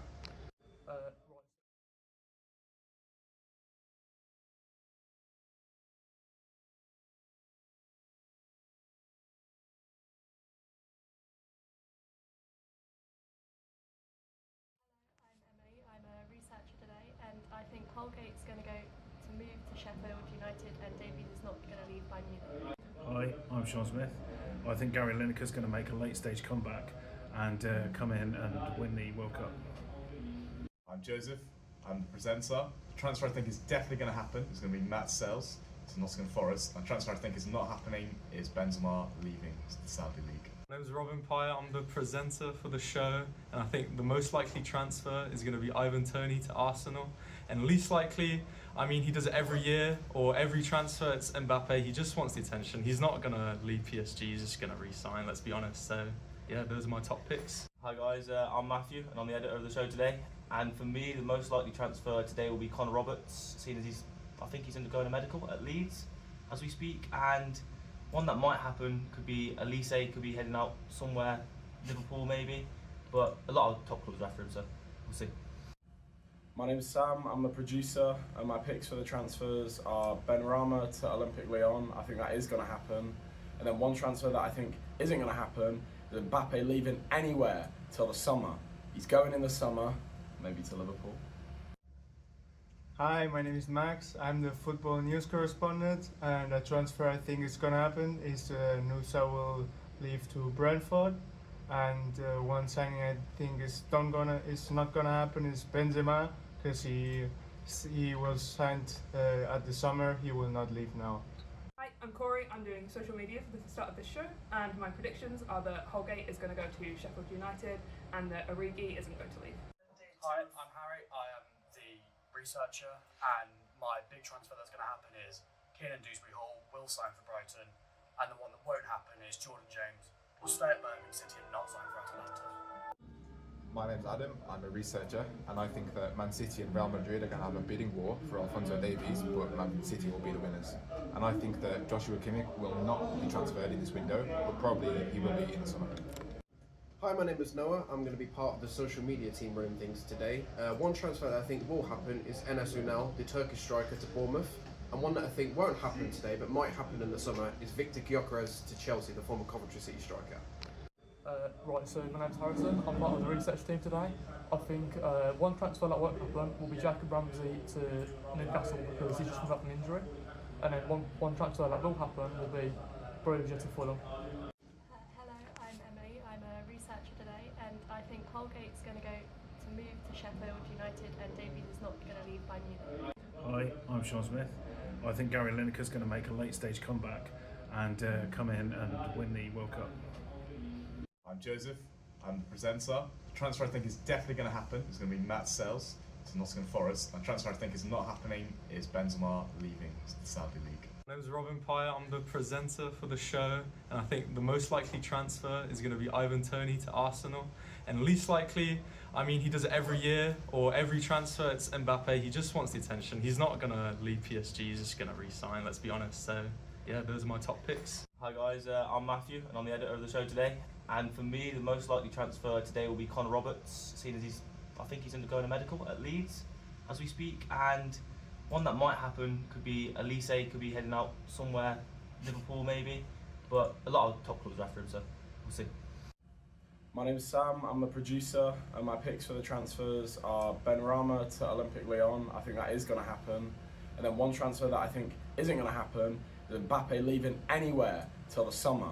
He's going in the summer, maybe to Liverpool. Hi, my name is Max. I'm the football news correspondent, and a transfer I think is gonna happen is Nusa will leave to Brentford, and one signing I think is not gonna happen is Benzema, because he was signed at the summer. He will not leave now. Hi, I'm Corey, I'm doing social media for the start of this show, and my predictions are that Holgate is going to go to Sheffield United and that Origi isn't going to leave.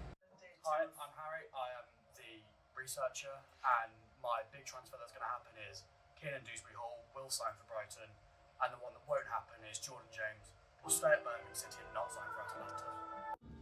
My name's Adam, I'm a researcher, and I think that Man City and Real Madrid are going to have a bidding war for Alphonso Davies, but Man City will be the winners. And I think that Joshua Kimmich will not be transferred in this window, but probably he will be in the summer. Hi, my name is Noah. I'm going to be part of the social media team running things today. One transfer that I think will happen is Enes Ünal, the Turkish striker, to Bournemouth. And one that I think won't happen today, but might happen in the summer, is Victor Gyökeres to Chelsea, the former Coventry City striker. Right, so my name's Harrison. I'm part of the research team today. I think one transfer that won't happen will be Jacob Ramsey to Newcastle because he's just come back from injury. And then one transfer that will happen will be Broja to Fulham. Hello, I'm Emily. I'm a researcher today, and I think Holgate's going to move to Sheffield United, and Davies is not going to leave by Munich. Hi, I'm Sean Smith. I think Gary Lineker's going to make a late stage comeback and come in and win the World Cup. I'm Joseph, I'm the presenter. The transfer I think is definitely going to happen is going to be Matt Sells to Nottingham Forest. And the transfer I think is not happening is Benzema leaving the Saudi League. My name's Robin Pye, I'm the presenter for the show, and I think the most likely transfer is going to be Ivan Toney to Arsenal. And least likely, I mean, he does it every year, or every transfer, it's Mbappe. He just wants the attention. He's not going to leave PSG, he's just going to re-sign, let's be honest. So, yeah, those are my top picks. Hi guys, I'm Matthew and I'm the editor of the show today. And for me, the most likely transfer today will be Connor Roberts, seeing as I think he's undergoing a medical at Leeds as we speak. And one that might happen could be Elise, could be heading out somewhere, Liverpool maybe. But a lot of top clubs are after him, so we'll see. My name's Sam, I'm the producer, and my picks for the transfers are Benrahma to Olympique Lyon. I think that is going to happen. And then one transfer that I think isn't going to happen is Mbappe leaving anywhere till the summer. He's going in the summer, maybe to Liverpool. Hi, my name is Max. I'm the football news correspondent, and a transfer I think is gonna happen is Nusa will leave to Brentford, and one signing I think is not gonna happen is Benzema, because he was signed at the summer. He will not leave now. Hi, I'm Corey. I'm doing social media for the start of this show, and my predictions are that Holgate is going to go to Sheffield United, and that Origi isn't going to leave. Hi, I'm Harry. I am the researcher, and my big transfer that's going to happen is Dewsbury Hall will sign for Brighton, and the one that won't happen is Jordan James will stay at Birmingham City and not sign for Atalanta. My name's Adam, I'm a researcher, and I think that Man City and Real Madrid are going to have a bidding war for Alphonso Davies, but Man City will be the winners. And I think that Joshua Kimmich will not be transferred in this window, but probably he will be in the summer. Hi, my name is Noah. I'm going to be part of the social media team running things today. One transfer that I think will happen is Enes Ünal, the Turkish striker, to Bournemouth. And one that I think won't happen today, but might happen in the summer, is Victor Gyökeres to Chelsea, the former Coventry City striker. Right, so my name's Harrison. I'm part of the research team today. I think one transfer that won't happen will be Jacob Ramsey to Newcastle because he's just come back from injury. And then one transfer that will happen will be Broja to Fulham. Hello, I'm Emily. I'm a researcher today, and I think Holgate's going to move to Sheffield United, and Davies is not going to leave by Munich. Hi, I'm Sean Smith. I think Gary Lineker's going to make a late stage comeback and come in and win the World Cup. I'm Joseph, I'm the presenter. The transfer I think is definitely going to happen is going to be Matt Sells to Nottingham Forest. And the transfer I think is not happening is Benzema.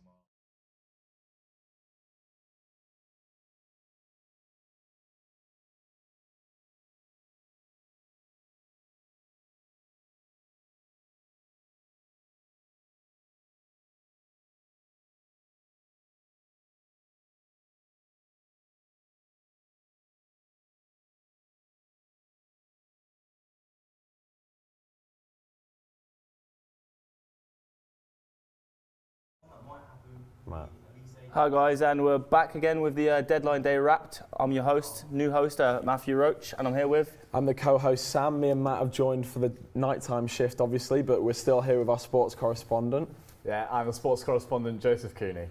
So Joe, obviously me and Matt we've just got here. Could you kind of give us a rejog all the audience's memories as well? What have we missed so far? Okay. Give us the big ones, the real big ones. I'll go through it for you.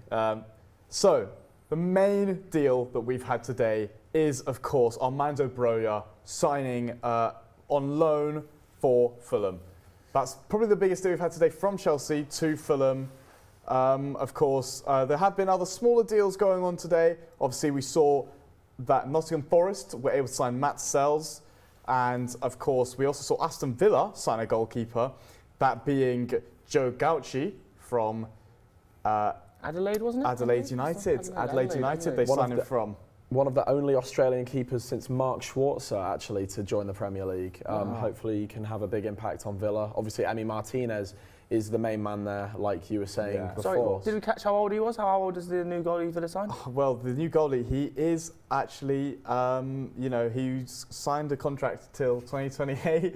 As for age, the jury's still out on that. Hopefully we'll find out eventually. But yeah, we're hoping he can have a big impact on the Premier League. And you know, talking about big impacts this January, me and Matt, we're going to momentarily push Joe to the side and we're going to do our January transfers of the window so far. So we're going to bring it over to here and yeah. Here we are with our board. So what we are going to do is we are going to make a team. We'll start. Do you want the pen or should I have the pen? You can have the pen. I'll have the pen. You're the host. Okay then, wow. So we'll start with goalies. Obviously you've heard Gauci's just gone. Who else? We've got Jed Steer. Jed Steer was going to be my pick. It was going to be your pick. Well, we've not had many goalies really actually move this window. It's not been a big one for we had goalkeepers. Sirigu went, but he's old. I think where did he go? Did he go to somewhere in Turkey, didn't he actually? I think he moved to Turkey. So we'll start with goalies. We'll both agree with Steer? We agree with Jed Steer. He's our first man in the signings of the January window. Oh, I've just been informed as well. What's the... Oh, and we've got an hour left in the deadline day. 1 hour left of the January. So hopefully there'll be a lot more moves than just Jed Steer and co, because we need some money spent really to make it interesting. And what might happen is this list could change if there's a big bang to the end of the January window. But should we start from the left or the right? Where do you want to go? We'll go centre backs first. I feel like centre backs really build from the spine. Centre backs. Well, you know me, I'm a big follower of Liverpool. I keep up with their transfers, and I'm actually going to have Billy Cometio at left centre back from Liverpool. He's just joined Blackburn on a loan deal. It could be a massive signing for Blackburn. Oh, I get to put him on. You do get to put. Do you have to? Do you have to spell check that one? You good for that one? I hope that is spelled correct, but he could be massive for Blackburn, I think, this season. Really have an impact there. We've also just heard that Lucas Bergwell has confirmed to Spurs, and we're not too sure where he's... Barcelona have apparently had an agreed deal, but it's been hijacked from Spurs at the last minute. That could be massive for Tottenham, and he could have really big impact for their team. But Speaking of Tottenham, goes into our next centre-back. Dragistin. From where did he sign from again? Genoa, signed from Italy. Genoa, yes. Genoa, Dragistin from Italy. For about £25 million. He made his debut the other day. I don't know what to think of him too much. I'll be honest, I've not really watched him play too much, but it's a very big signing for Tottenham. They needed centre-backs after Eric Dyer went to Bayern Munich. So we'll see how he gets on. It could be big, yeah. And moving on to left back now.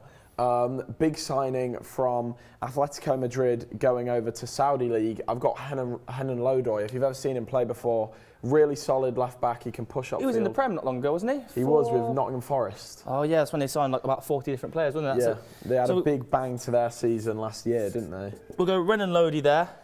Right backs. What has been the situation with right backs?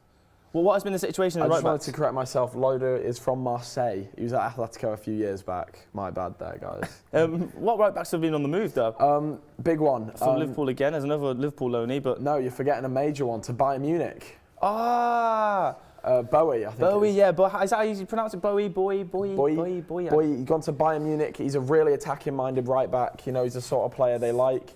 You know, they've had players in the past like Benjamin Pavard, Joshua Kimmich, who can really get up the field and have an impact on the team's play. And I think he's one of those who can also really make a big statement. I would like to see how that fares for Mazraoui then at Bayern Munich, actually, because do you reckon he'll be coming to the end of his tenure there, or? Bayern are the sort of team, a bit like Man City, a bit like your Liverpool, who are they're gonna want to be able to double up in each position. Yeah, strength in numbers, isn't it? Yeah, that's like the sign of like a real world-class team. And I think you won't see Mazraoui getting kicked out of that team. He might lose his top 11 spot, but I don't think you'll see him moved on anytime soon, but I could be correct. He's recently signed as well, I suppose. So really bolstering the right back. Yeah. We'll go to what formation we playing. That's the question. That is a good question. What formation do you want to play? 4-4-2? Keep it. I think let's be classic. Keep it dice. 4-4-2. No. 4-3-3. 4-3-3. We're going a team like this. You can do. We could go 4-3-3. I'm down for a 4-3-3. So who are we going with our centre mids then?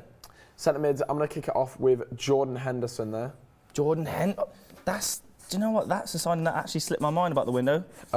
This Ajax team have been really shaky at the start of the season. Obviously, they've been coming into form a little bit more, but at the start of this year, they were super wobbly in the relegation zone. And one of the things they have lacked is just a leader who can calm the team down and someone who's going to play the simple passes and just keep everything nice and tidy. He also came in and broke their shirt sale record, didn't he? He did, which is crazy. And they were also selling Jordan Henderson beds as well. Jordan Henderson beds? So you can sleep in your Henderson kit if you really want to. I'll probably, any Ajax fans out there, you need a just gonna gift. Swivel this around. You need a gift. Get your Henderson bed sheets. Put them in for next Christmas because they'll probably sell out if you don't. As well, in midfield, I've got from Atletico Madrid to, it has actually just slipped my mind, Veerman for about £22 million in midfield. He's one of those as well. I'm going to have to double check that spelling. There we are. There he goes. Oh, it's to Atletico Madrid, sorry. Veerman. He's one of those players who can really have an impact in midfield. He's good ball playing. Just signed from Antwerp as well, wasn't it? Antwerp? Yeah, Royal Antwerp in, is it Belgium? Belgium. How much did it cost again? About £20 million, £18.5 million, I think. That's Atletico being quite busy actually in the window as well. I think they've signed a few youngsters. I can't off the top of my head, but I'll get a list. I'll get a list after. But Atletico, I need to have a look myself because I think they've been very busy for what they usually are. And then our final midfielder, I'll let you take. Final midfielder, there's a few. You've got Almas, who you can throw in there. RB Leipzig, is it? Yeah, Almas. Who else we got? There's quite a few. There's quite a few names. Oh, Wharton. Wharton's just moved. We'll go with him. Oh, does he make my top 11? Actually, to be fair, if Henderson's in the top 11, Wharton should probably be in the top 11. What does that mean? Henderson catching a little bit of stray from our... No strays for Henderson. It's just... it's been a slow window.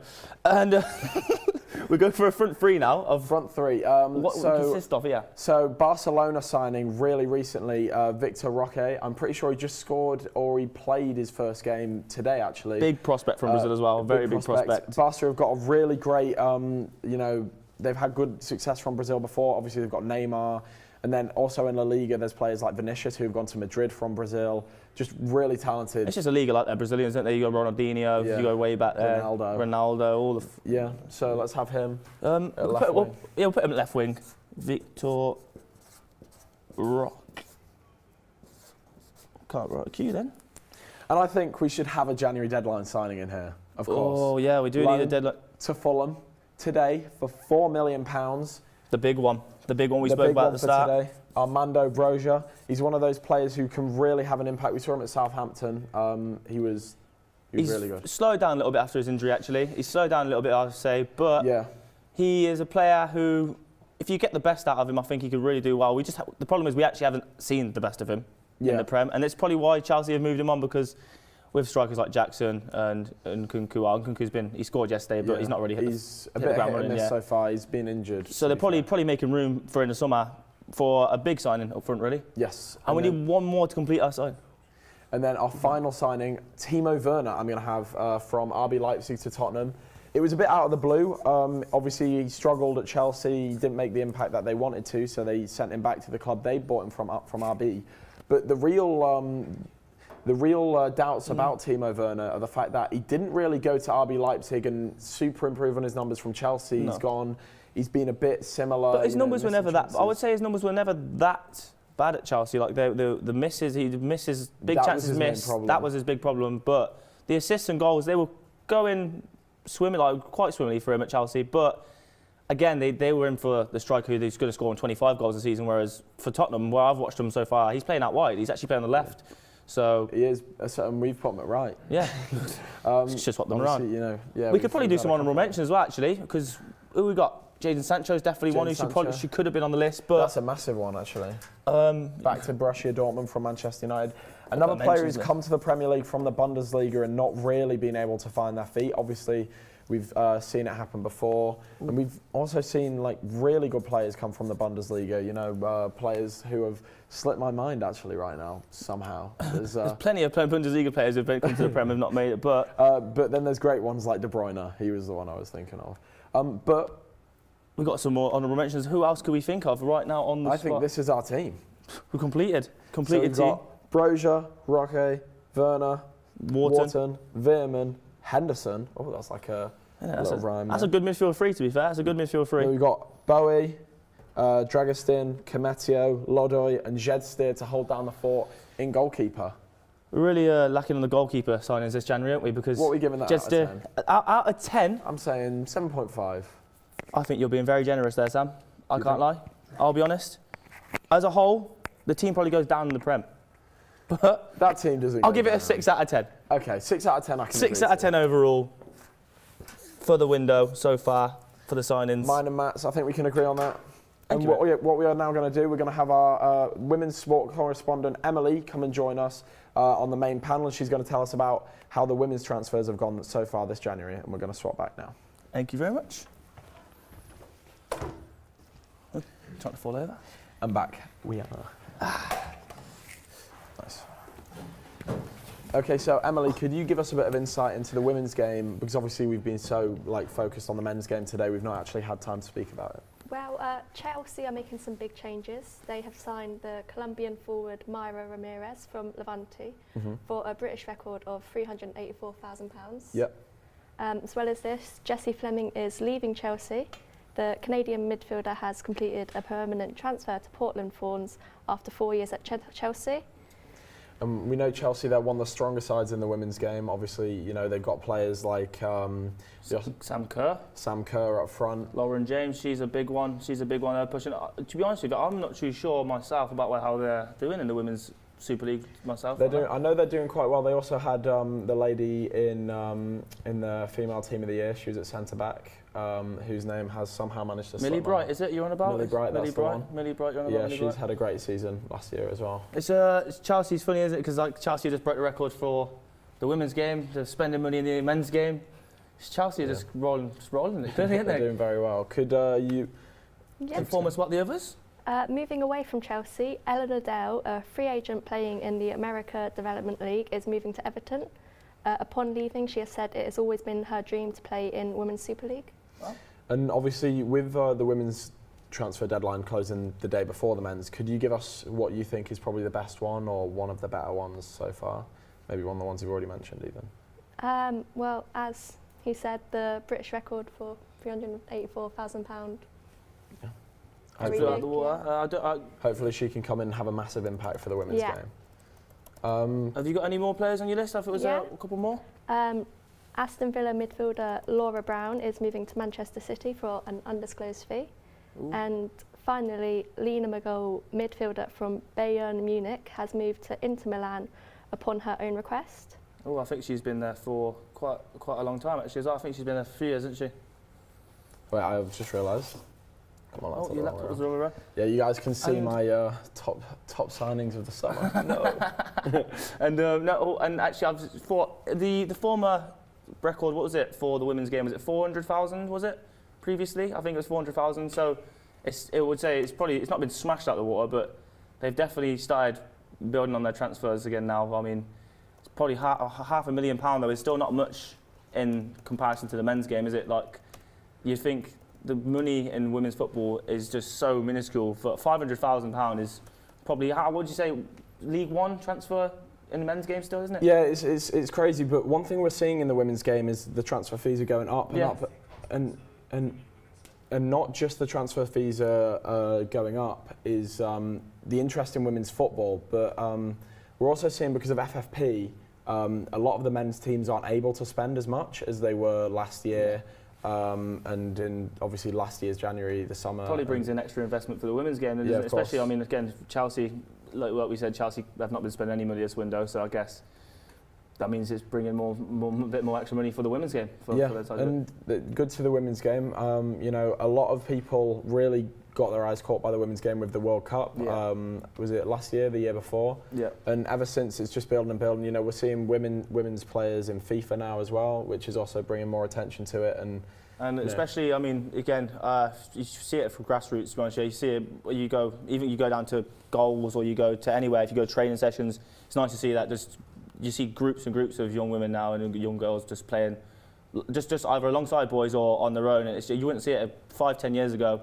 When I was playing as a kid, you just wouldn't ever see it like that. And to be honest, it's lovely to see. So what we're going to do, just any second, we're going to thank you, Emily, for coming on to tell us about the women's game. Thank you very much. Hopefully the transfer fees keep rising until it gets just on the same level as the men's. But what me and Matt are going to do now, we are going to back to our board. Our board, but this time a different board. We are going to go and have a look at the transfers of the list that our team spoke about earlier. Yeah, we're going to cross them off and tick them off. Flick. Here we are again. Well then. Let's have a look at this. Well, we've got ticks for Armando Broja, so that's already been done. He's gone. Sam Johnston. It's not happening, is it? Let's give it a little... It's not happening. If they're gone, they get a tombstone. I was not sure what you were drawing there for a hot second. R.I.P. There we go. Nice one. That's out of the works. Saïd Benrahma completed, isn't it? Gone. Saïd Benrahma, that is a tick, and it has a tick already. Alphonso Davies. It's probably not going to happen at this point. Bayern ain't the type of club to start selling with an hour to go. What I'll say, when I was having a look at this board when I was watching the stream on the way over here, Davies, Kimmich, Xavi Simons, Kubo, Pablo Fornals obviously getting done, Chuba Akpom, that's off. But these ones... Very big. Very big. Who made this list? I don't know, because if it was me, these names were never going to happen for me, if we're honest. You know, there's still some. This one. Oh, that is dead. For our Coventry cohindrant, Callum O'Hare is still on the list, but that's done. It looks like he'll be staying actually now as well because Fornals will put on. It's a bit too late. Maybe.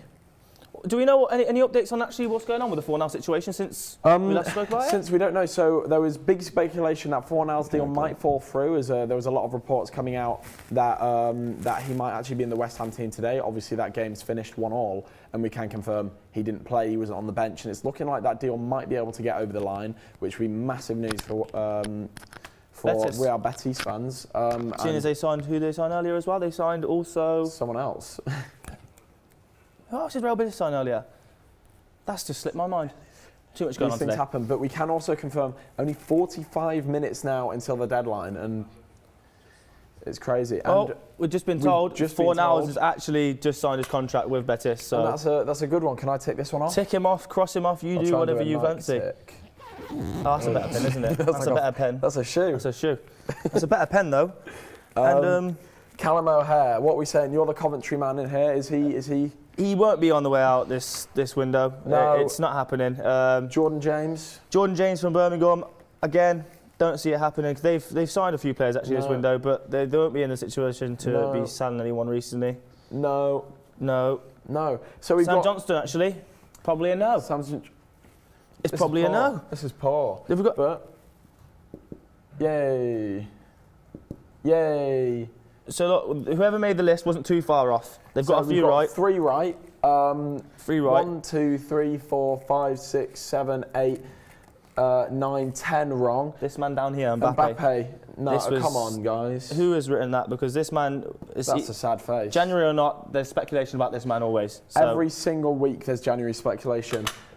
And thank you very much, guys. We're getting rid of this now. No more board. No more board. You haven't seen a board ever again. We're getting back. We're talking about the last 45 minutes of the window where I hope, you hope, we all hope that there's going to be many transfers. And we're once again joined by our football correspondent, Joseph Cooney.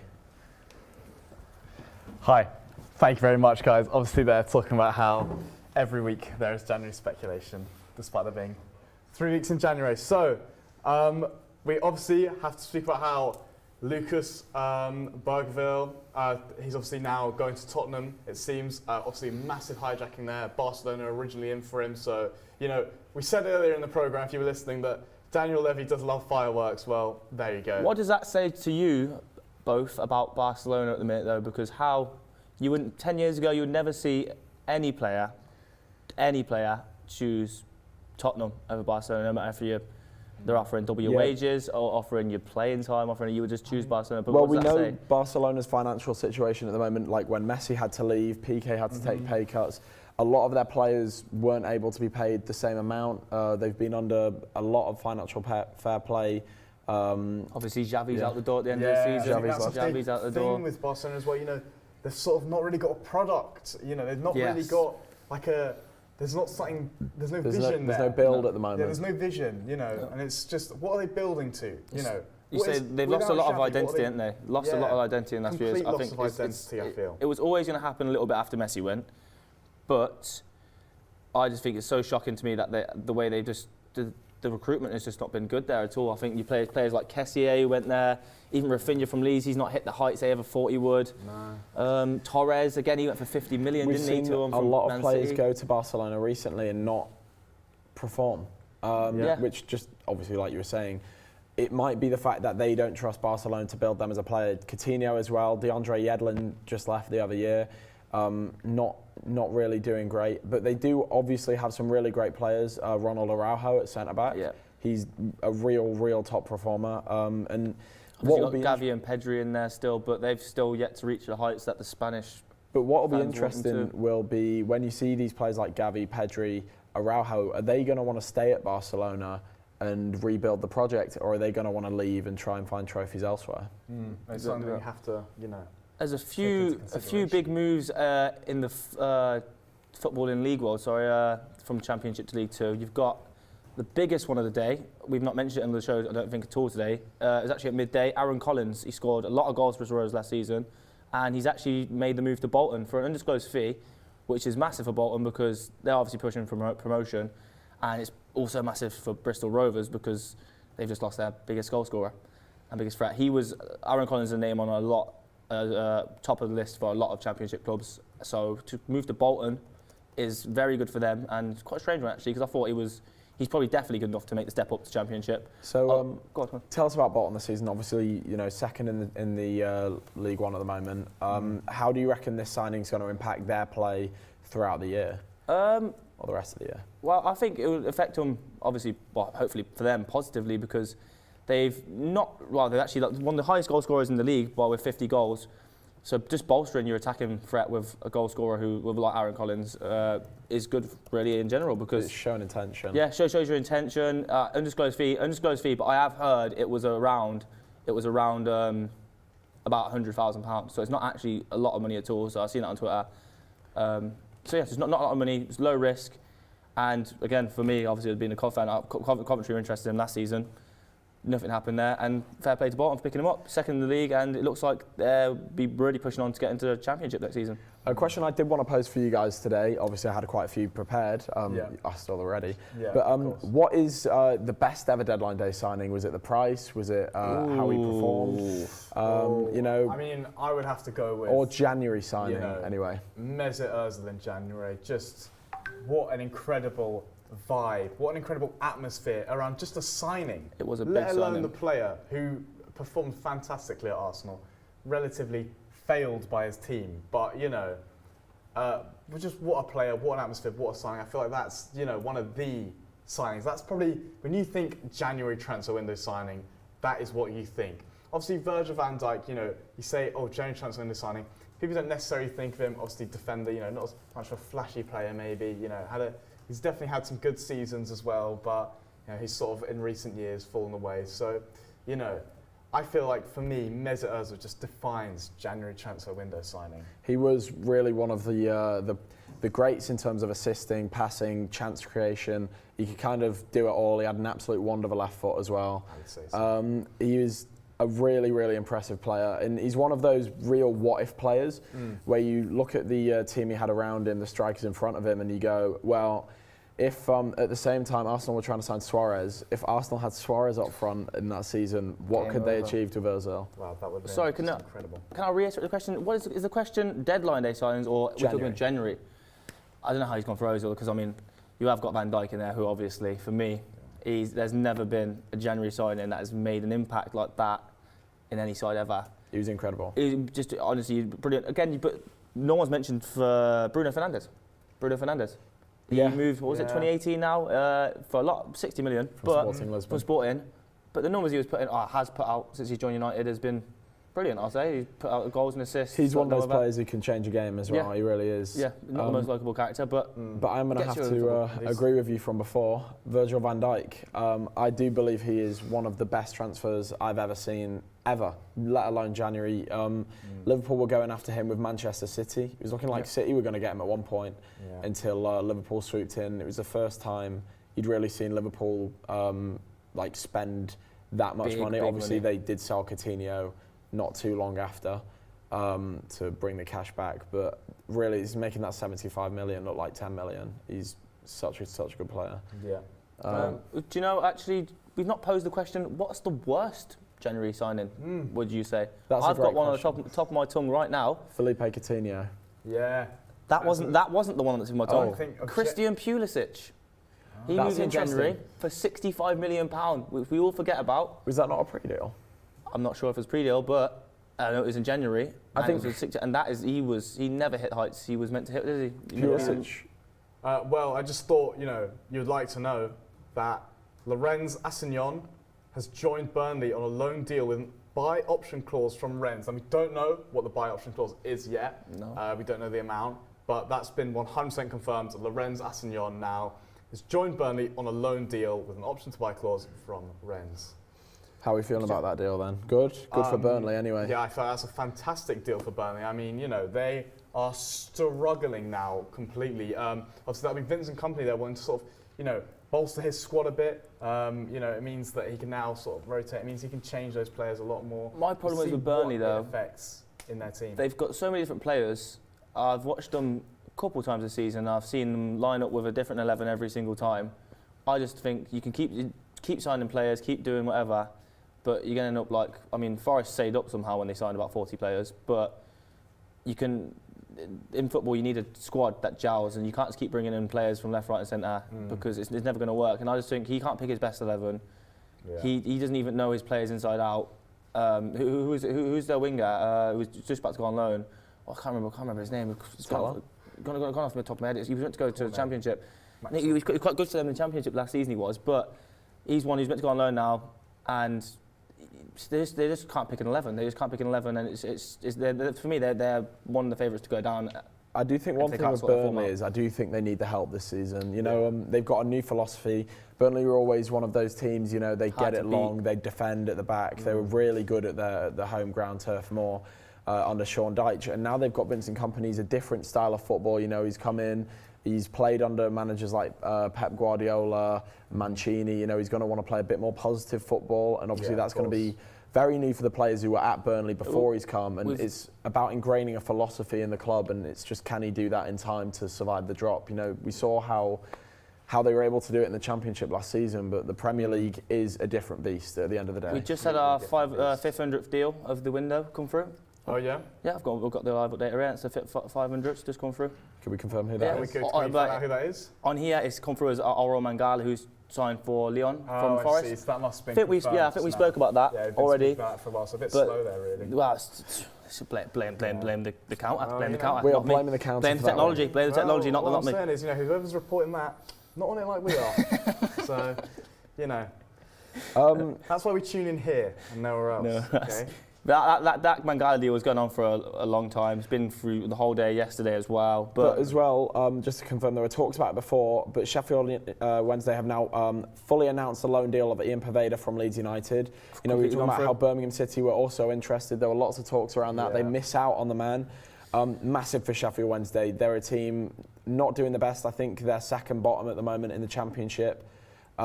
They need players like this to come in and change it for them. Yeah, I mean, they're just doing absolutely horrendously down there in the Championship. You know, obviously they've been promoted, so it's always tough to impose yourself in a new league, I feel.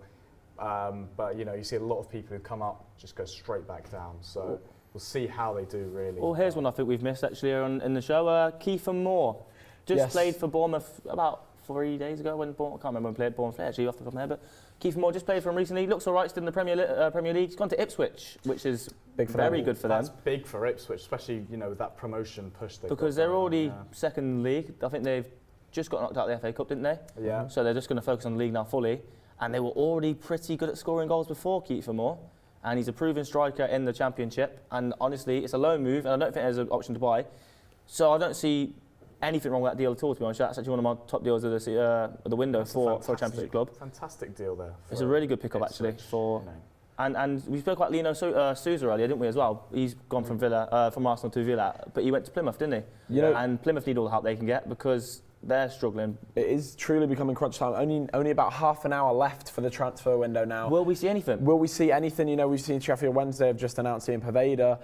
Matt's talking about Kiefer Moore there. There's just lots of little bits going on today. You know, Matt, before you were saying that you thought it was being a bit of a quiet window, but I think this is a big one for the Championship and lower end Premier League clubs. Obviously, not the highest money spending one. I think the highest fee this window has actually been Victor Roque to Barcelona, 26.1 million. But yeah, there's been some really good savvy deals from the lower league clubs. You know, Poveda, one of them. He's a great signing for Wednesday. They really need someone who can get on, change the game for them. And same for Ipswich and Kiefer Moore. You know, they need someone who's going to be able to push them towards that promotion. I would, although it's been a slow window and a small spending one, I wouldn't say it's a bad thing though at all, to be honest with you, because I think the money in football has been going a bit not crazy because it's like money is in football because it's a rich sport, but I think just the overall prices for average players recently have just been going through the roof. Yeah. And it's nice to see like a bit. I mean, it makes it easier for the smaller clubs to catch up a little bit because, say, the top 6 clubs in England can just spend crazy amounts of money, whereas we see the gap between the Championship and Premier League getting bigger and bigger. At least people coming up from the Championship actually have more of a chance then, because the teams ain't going to be so stacked.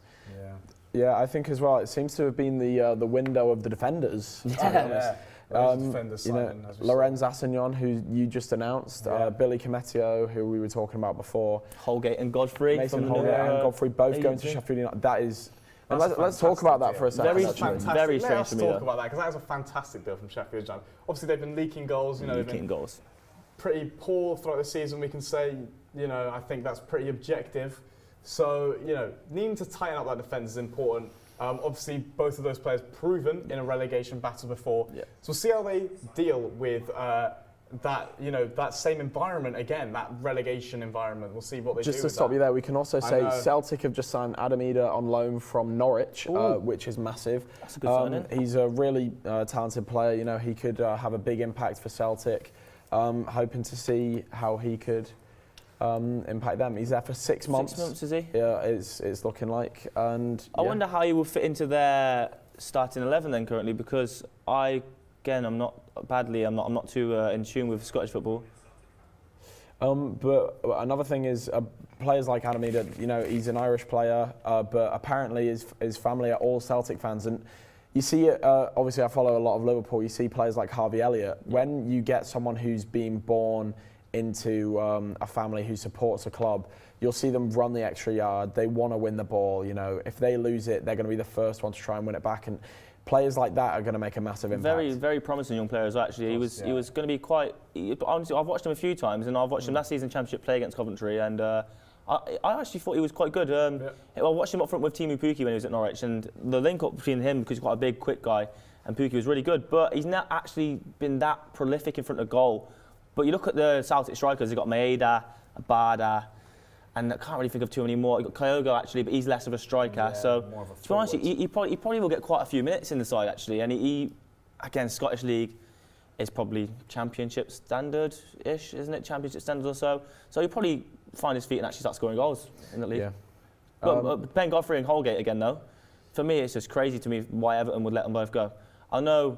Was it New Era? Yeah, both in the same Massive for agency. them. Both in the same agency. Well, I but guess, you know, he won't get much play time at Everton. But Godfrey played 2 days ago and he was really good for Everton, actually. But what we've got to say is Mason Holgate. He was really good. What we have seen, Holgate, when he first joined Everton, the first few years, obviously he was incredible for them. Yeah. You know, he got moved up. I think he was on about 160,000 per week, and I think Godfrey was on about 40,000.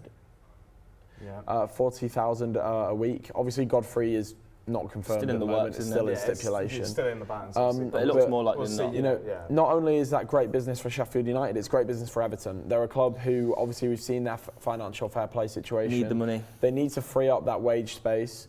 But I think, you know, going back to my point before, Holgate, we've seen he can be a bit temperamental on the field, and he's been injured a few times. But when he gets going, he gets working, when he gets his head to it, he can genuinely be one of the most solid defenders in the league. Yeah, it's a very strange one, Holgate, because he, like you said, on his day he was brilliant. Again, after his new contract, he was brilliant for a while, but then ill discipline came in. I think a lot of injuries really started dragging him down. But there was a point where he was vice captain at Everton. He was vice captain at the age of 22. And he was going to be a stonewall in the team, and then he couldn't really find his form ever again. And obviously, Everton struggled for about the past 3 seasons. Yeah. And so yeah, but you know, I feel like Everton, I feel like they have these players on the fringes that they can't keep in the team. You know, they can't keep consistently and together. You know, must be a day for Everton centre backs though, because Yerry Mina as well. Yerry Mina, he moved, didn't he? Everton centre back, obviously moving from Fiorentina to Genoa. So he stayed in Italy, but again, big wages. He's a big guy, and he's a big presence, and he could be a big impact. Yeah, and again, there's another one who was quite a big leader at Everton, but just really struggled to find his feet, because at the minute. But you look at Everton's centre backs now. I can't think of too many. Tarkowski, Branthwaite, Michael Keane. Yeah. I think the thing is with Everton, they're a bit, because of the way their wages are, you know, the pressure the club's on, you'll see a lot of these players who will go to Everton, like James Rodriguez, who you really expect them to be like glowing successes, real stars in the team, and they just seem to just keep falling short. Well, it's about how they bounce back. I think it's a lot of pressure at Everton to be a player currently, because obviously the way the club has never been so successful in the most recent years, but the fans want to see good football and want to see their team playing for them. And like you said about James came into a time where it's very strange with the club, because Ancelotti was the manager and they never really had a manager at that calibre. at any time. And a lot of the players were there for Ancelotti rather than for the club, and that's why when he moved on, as another transition phase. And talking about clubs like Everton, at the bottom of the league, Bournemouth have just actually confirmed the signing of the Turkey international Enes Ünal on initial loan, which means there's probably going to be an option to buy clause in there. He's signed from Getafe really recently. He's one of those players who can make an impact as well.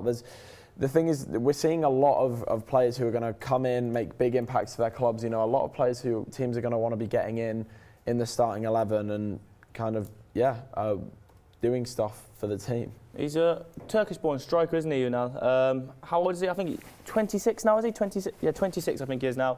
And he's one of them strikers who's been, I'd say he's 1 in 2. 1 in 2, you'll get you a goal, 1 in 3. But you look at the backup they have to Solanke, and it's not very good. So if, again, Bournemouth, injury to Solanke, Bournemouth could be in big trouble. So it's a very smart signing from Bournemouth, loan signing, might be a future option to buy. He's used to be a former Man City player as well in the youth academy, so he knows the English game, so he's not just come back to England off a whim. Obviously. So that's a good signing for them. Anything else? We got any new updates about anyone else moving currently? Bournemouth have now announced the signing. Oh, they put it onto social media now, have they? Given a nice little graphic and everything. As well, another piece of business with only 23 minutes left. There's some details to clarify for the Serge Aurier contract. Obviously, Galatasaray are trying to sign him. There's only 23 minutes left. The right back, formerly of Tottenham Hotspur and PSG. He's one of those players who can get up the field, he can defend.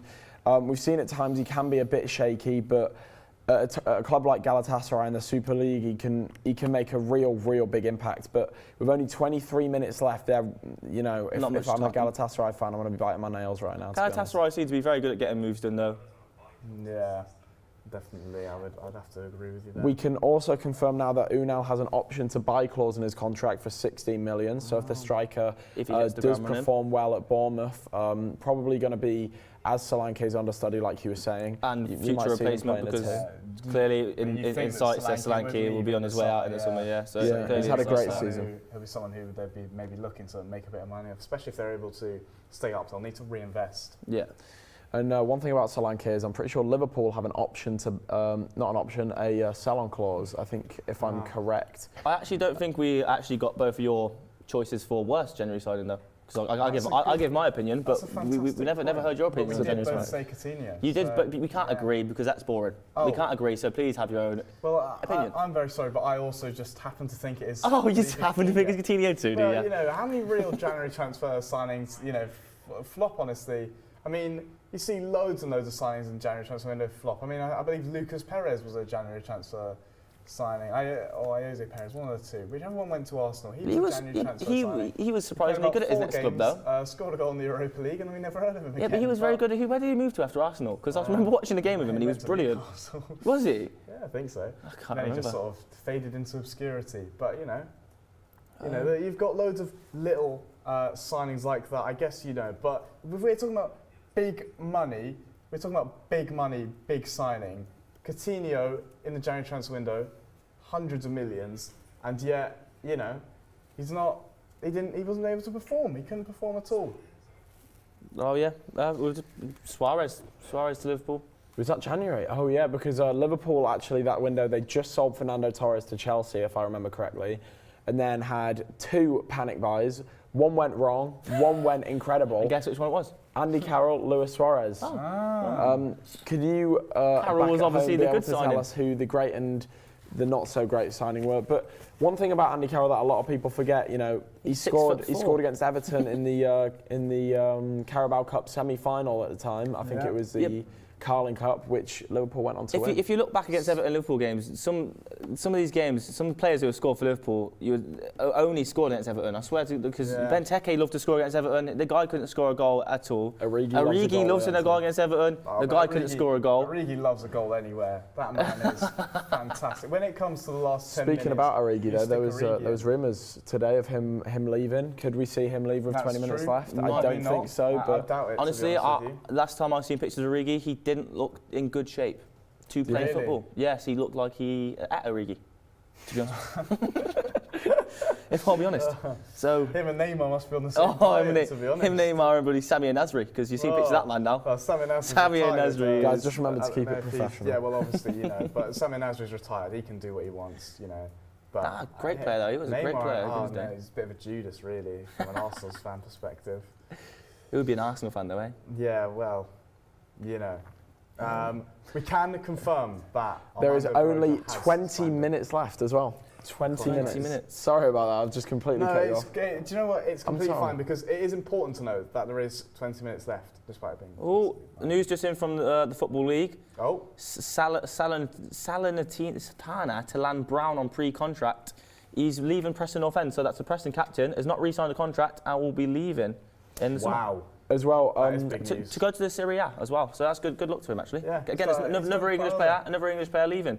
Yeah. As well, another thing, 2 signings between Lyon and Fulham. The first one, Ryan Cherokee from Lyon to Fulham was obviously rumoured a lot throughout this window, and it looks now like he won't be joining Fulham at all, is what we're hearing. Oh, really? He's not going to be going there. But then the second one, Ben Rama to Olympique Lyon has still not been announced, and as we said, going on all day, that 18 minutes. It's one of those ones that keeps going. We've given it a smiley face on the board, but we might have to turn it into a you know, gravestone. clubs always find a way. Past this deadline, clubs will always find a way. Yeah, clubs always find a way. I've actually just been told, and I can see right here that Callum Styles has gone to Sunderland. Has finally gone to Sunderland after been talk about it for the whole window. There's a lot of talk about him in the summer, actually moving to a handful of championship times. Yeah, but he's left. He's a good midfielder as well. Very good midfielder who can actually be played anywhere in the midfield, wide, central midfield, or he also played left back. He's played left back a lot of times as well. So he it's fantastic. He can play sort of anywhere really as well. You know, he sort of plays in like a. He's Hungarian, isn't he? Callum Styles. Callum's Hungarian. I think he's a Hungarian international. So he's played for them as well. So he's internationally capped. Yeah. So he's done well. Very good signing. Really. And again from the Coventry perspective, Coventry were in for him last summer. Nothing happened of it, and unfortunately he's gone to Sunderland, which is a big signing for them, and that might actually help them bolster their promotion hopes because they've been falling off recently. Obviously, they just got rid of their former manager Tony Mowbray. And one thing to talk about here on the board, the top transfers of the window, the most expensive ones. Obviously, we'll start from the bottom. Aljif Almas, Napoli to Leipzig, midfielder. We had him in our team. No, we didn't. We left him out. We left him out. We had him on honourable mentions. Controversial to leave him out of that team. Very controversial. Have Henderson in instead. Well, we have Warburton. So yes, so we're going to go next to Radu Dragistin to Spurs. Tell us about that. You know, defender, 21.5 plus 4.3 in add-ons. It looks a bargain. He looks like a good centre back, very solid for Genoa. I will be honest, I haven't watched too much of him, but I've heard good things. And him and Romero at the back is just going to be pretty carnage for any striker to play against them. We've seen Romero. He's a proper centre back. You know, he'll put in a challenge. He'll get sent off some games, but then other games he'll just hold it down completely. Tottenham, honestly, I don't want to sound silly and don't want to laugh some of the rest of the studio, but they could be really trying to push for a title this season because honestly they've bolstered their defence now. Just got Maddison back. Son will be back from Asia Cup, and they're still winning games without Son. Yeah, and then to move on. Sacha Boey, this is one of the biggest ones of the transfer window. Obviously, he was big when he went to Bayern Munich. Joe, tell us about that one. You've obviously been following that one throughout the window. Sacha Boey, you know, for Galatasaray, he was a fantastic player. But I feel like he is someone who can definitely shine for Bayern Munich. We'll see how he does there.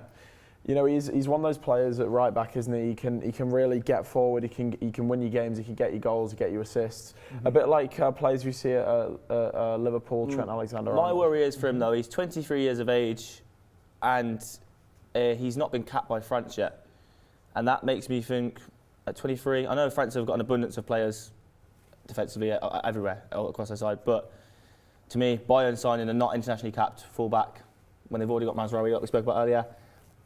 Could be a good deal, but 23, he's not the super youngest, so I don't really get the signing too much myself. Okay, fair enough. And then to move on, the most expensive signing of the window, to Barcelona, of course, Victor Roque, the left winger, 26 plus 26.4 million in add-ons. That could go up to 50 million. You see the add-ons 26 million, that's an interesting one for Barcelona. We've seen how they might be spacing that deal out to help with their financials. Obviously not in the best situation at the moment. I think he played his first game tonight, might have scored if I'm correct. He's only 18 years old as well, got a big career ahead of him. Yeah, he came off the bench, I think it was last night, actually, wasn't it? It was last night, wasn't it? Came off the bench last night and scored a goal. Which fantastic. I mean, you know, that's the type of player you want. That's the type of player you want to bring 15 minutes to in. deadline, by the way, guys, 15. Oh, 15 minutes, 15. yeah, but an immediate impact there from Vitor Roque. That's going to be good for Barcelona's future. What we can clearly notice on this board, by the way, is that out of all of those top 5 signings, only one of them is to the Premier League, which I think really shows how Premier League clubs this year are being more careful when it comes to January transfer window. Because we look at the last, you know, January transfer window, and I mean, the top 5 are basically just Chelsea. But yeah, I think it definitely shows that. We also have a list of more transfer windows. Even more now.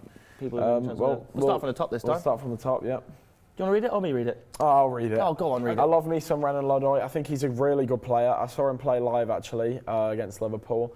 He's he can have a real impact on the game from left back.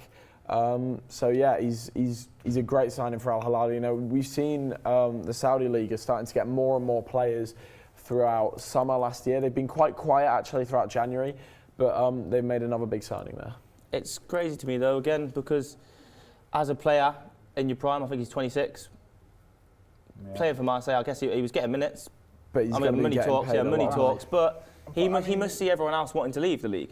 He must see everyone else wanting to leave the league, so what has gone through his head to think, well, I'm going to join the league now? Yeah, he'll definitely be, I mean, yeah, he'll be an improvement for Al Hilal, you know, compared to Al Sharani. I definitely think he's definitely an improvement there at left back, so I feel, you know, I feel like for Al Hilal it's definitely a strong signing, and I feel like for Renan Lodi, he's definitely, you know, he's moved to somewhere now where he can maybe play more football, you know, maybe he can really make more of an impact here. I feel like he probably sees that, in my opinion.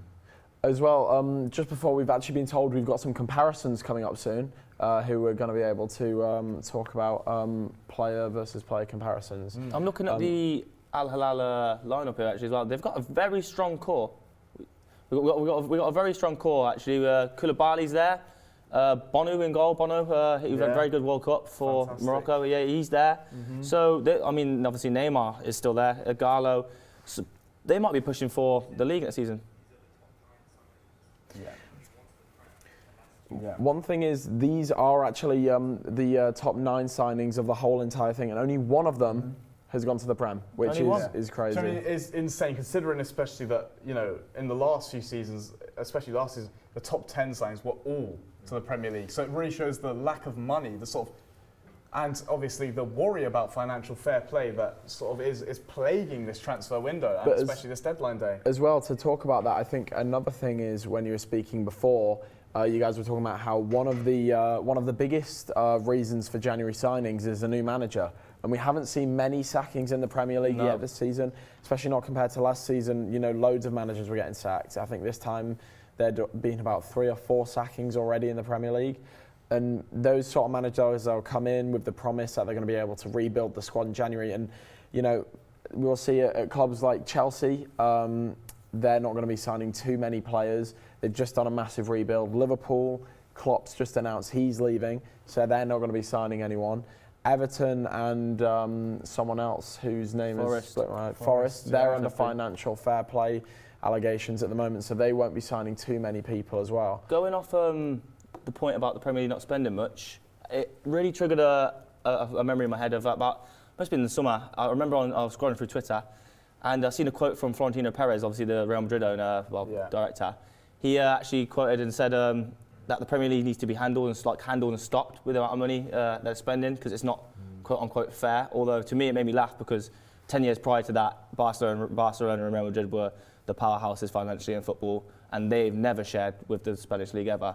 They get most of the TV rights, most every rights, and to me I find it very funny, because money clearly has stopped being spent in the Premier League now. So I don't know if they've been stopped the Prem or it just naturally started spending less. Yeah. But let's talk about some of the last few names. We've only got 10 minutes left of the transfer window, Only 10 which minutes. is crazy. Let's see if there is a last-minute deal that gets done. Time flies. But we've got Lucas Beraldo, Gabriel Moscado, Cyril Ngonge, I think that's pronounced, and Marcus Leonardo. All the Ardos are out today, apparently. Lots of Ardos. All the Ardos. Yeah. Oh, yeah. Yeah, I mean, you know, a lot of others leaving. About the spending, really, honestly, it makes me, like I said, it makes me chuckle actually about what Florentino Perez said about the Premier League being stopped. I don't know whether it's been stopped by someone or it's naturally just slowed down. You know, this is the same man who created the Galacticos. We have massive. Oh, go on. Dwight Gale has terminated his contract with Stoke City. Joseph, I thought it was going to be something. Free agent. Well, that's insane. You know, to be fair, Dwight Gale, former Palace player, Crystal Palace, Newcastle player too. You know, he's someone who can always have an impact. But who is he currently playing for as we speak? He's currently playing for. Well, he's not playing for Stoke anymore. He's now terminated his contract. So he's a free agent. So he'll be moving to League One. Free agent. Maybe. Yeah, he's a player who can have an impact at a lower league team. League One, definitely. Could be moving to a, could move into a lower. He really, to me, that really smells of a Birmingham City signing. Free agent. Oh, definitely. Very Birmingham City, that one. But yeah, to go back to your point on Florentino Perez, this is the man who made the Galacticos, isn't Made he? the Galacticos. I mean, so to talk he was about the man capping Premier who's League been spending. pushing now over the past three years the Super League. The Super League. Yeah, Stop the Premier League by creating a Super League where the best teams get all the money. It sounds That's like the way someone to do who it. might be afraid of losing power. Yes. To be honest with you. Yes. Looking at stuff like Florentino Perez giving comments like this when Real Madrid are signing players like Bellingham, Tchouameni, Camavinga, year on year, they signed Vinicius Rodrigo. Jr. You can Militao. You can name them. You can list them and list them. They're and list not them. a weak spelling club and weak signing clubs. I meant spending, signing, selling, whatever you want to say. Spelling. But yeah, so we've got a few more here. Loads of signings. Oriol Mangala to Lyon, Kiefer Moore to Ipswich, Adam Wharton to Palace. He was in this our. wasn't actually on our list. We missed this on our top 9 list because Adam Wharton. That's higher than what we've seen Renan Lodi for. We didn't miss him on the list, but we did miss him on the list. But we didn't miss him on our team of the. Oh yeah, of course we didn't miss him on our team of transfer. Yeah, he's an important signing, definitely. I still can't believe the Henderson shout. Now you've said that. Now Joe reminded me about Henderson. How has he made it into that side? I don't really know. You know what? Let's talk about Henderson I don't Ajax really know for a how second. Henderson made it into that team. Henderson going to Ajax could be one of the biggest coups of the transfer window. We have 7 minutes left of the window, and you want to talk about Henderson to Ajax? Yes, well, to be honest, do you know what's even worse? We have 6 minutes left of the 6 minutes of the window. You want to speak to Henderson to Ajax? 6 minutes. 7 minutes and 40 seconds. 7 minutes and 40 seconds where we talk about Henderson to Ajax and how that could be one of the biggest coups of the transfer window, and I'll tell you why. Go on. Henderson going to Ajax is massive for Ajax, a team that started this season awfully, abhorrently. There was no structure in the team. They were falling to bits. We've got a spider on the table. And Ajax they were all over the place in the relegation zone. And they needed a player like Jordan Henderson to come in and stabilise the midfield. And the thing is, all the Ajax fans I've seen online, they've got nothing to say but positivity. They're saying they need a player like that. I'll tell you what. I just need what they're smoking over there because it's to me it's crazy. It's crazy that how they so it's like they've just signed the reincarnation of Pele. Yeah, but he has broken the shirt sales. So it's all good. Don't worry. He has broken the shirt sales at Ajax. Obviously, a very popular signing. And we can't say he's a man who's not achieved in his career. He won the Premier League, the Champions League, the Super League, the Club World Cup, the Carabao Cup, the FA Cup. He's won almost everything there is to win in club football. And he's probably seeing it as he can go lift the Eredivisie next season too. Yes. You know, Ajax are a team who need that sort of stability. Yeah. And Sensi, as well, as we speak, has just his deal to Leicester is off. Another deal that's just not going to happen. That goes. It's a midfielder. Leicester wanted him. They won't be getting him. They wanted him to replace Casey Casado, who went back to Chelsea, left his loan for Leicester. I think they were clearly in to replace him. It was a gap in Leicester's. They were trying to fill within their squad, and they failed to really this transfer window. You'd have to say. Not that they need it for the Championship, but again, moving into the Premier League next season, that's somewhere they're going to need to. They need depth, and I think they're also worried about losing Dewsbury Hall in the summer. They're very worried about losing Dewsbury Hall in the window, but again, he hasn't. Yeah, so I feel like Leicester. They don't necessarily need to strengthen themselves right now, but I think Leicester will definitely need to strengthen themselves incredibly soon. I feel like you know, obviously with that payment they'll get as they go up to the Premier League, they'll definitely will see strengthening in the summer. We might also see a bit of a stripping of that squad as well. We might see some of their more key players leave, but we'll see how that happens at the end of the season. Obviously, you would expect them to win the league at this point. They're very far ahead. They've played fantastically. So. Okay, now guys, what I want to talk about actually, the intermission in the break, we actually had all of our hosts, our co-hosts, our editors in the back talk about who they thought was going to go and who they didn't think was going to go. And I just want to revisit that with 5 minutes left. So Matt, could you tell the viewers who you thought was going to go and who didn't, and whether or not you were correct? Well, I actually didn't get the full memo clearly because I actually went for 2 signings that were going to happen because I'm silly. And I went for, who did I go for? Well, it doesn't matter. We'll move on to one of them was definitely Michael Elise, which was clearly I was my hopeful signing. I wasn't wrong. It was a hopeful signing. He was wrong. He didn't leave. And who was my actual? Oh, Connor Roberts. Yeah, he left. He's left. He's gone to Leeds. Connor Roberts. So Matt going 1 for 2. 1 for 2. Then we're going over to Joe. Joe, what were your predictions?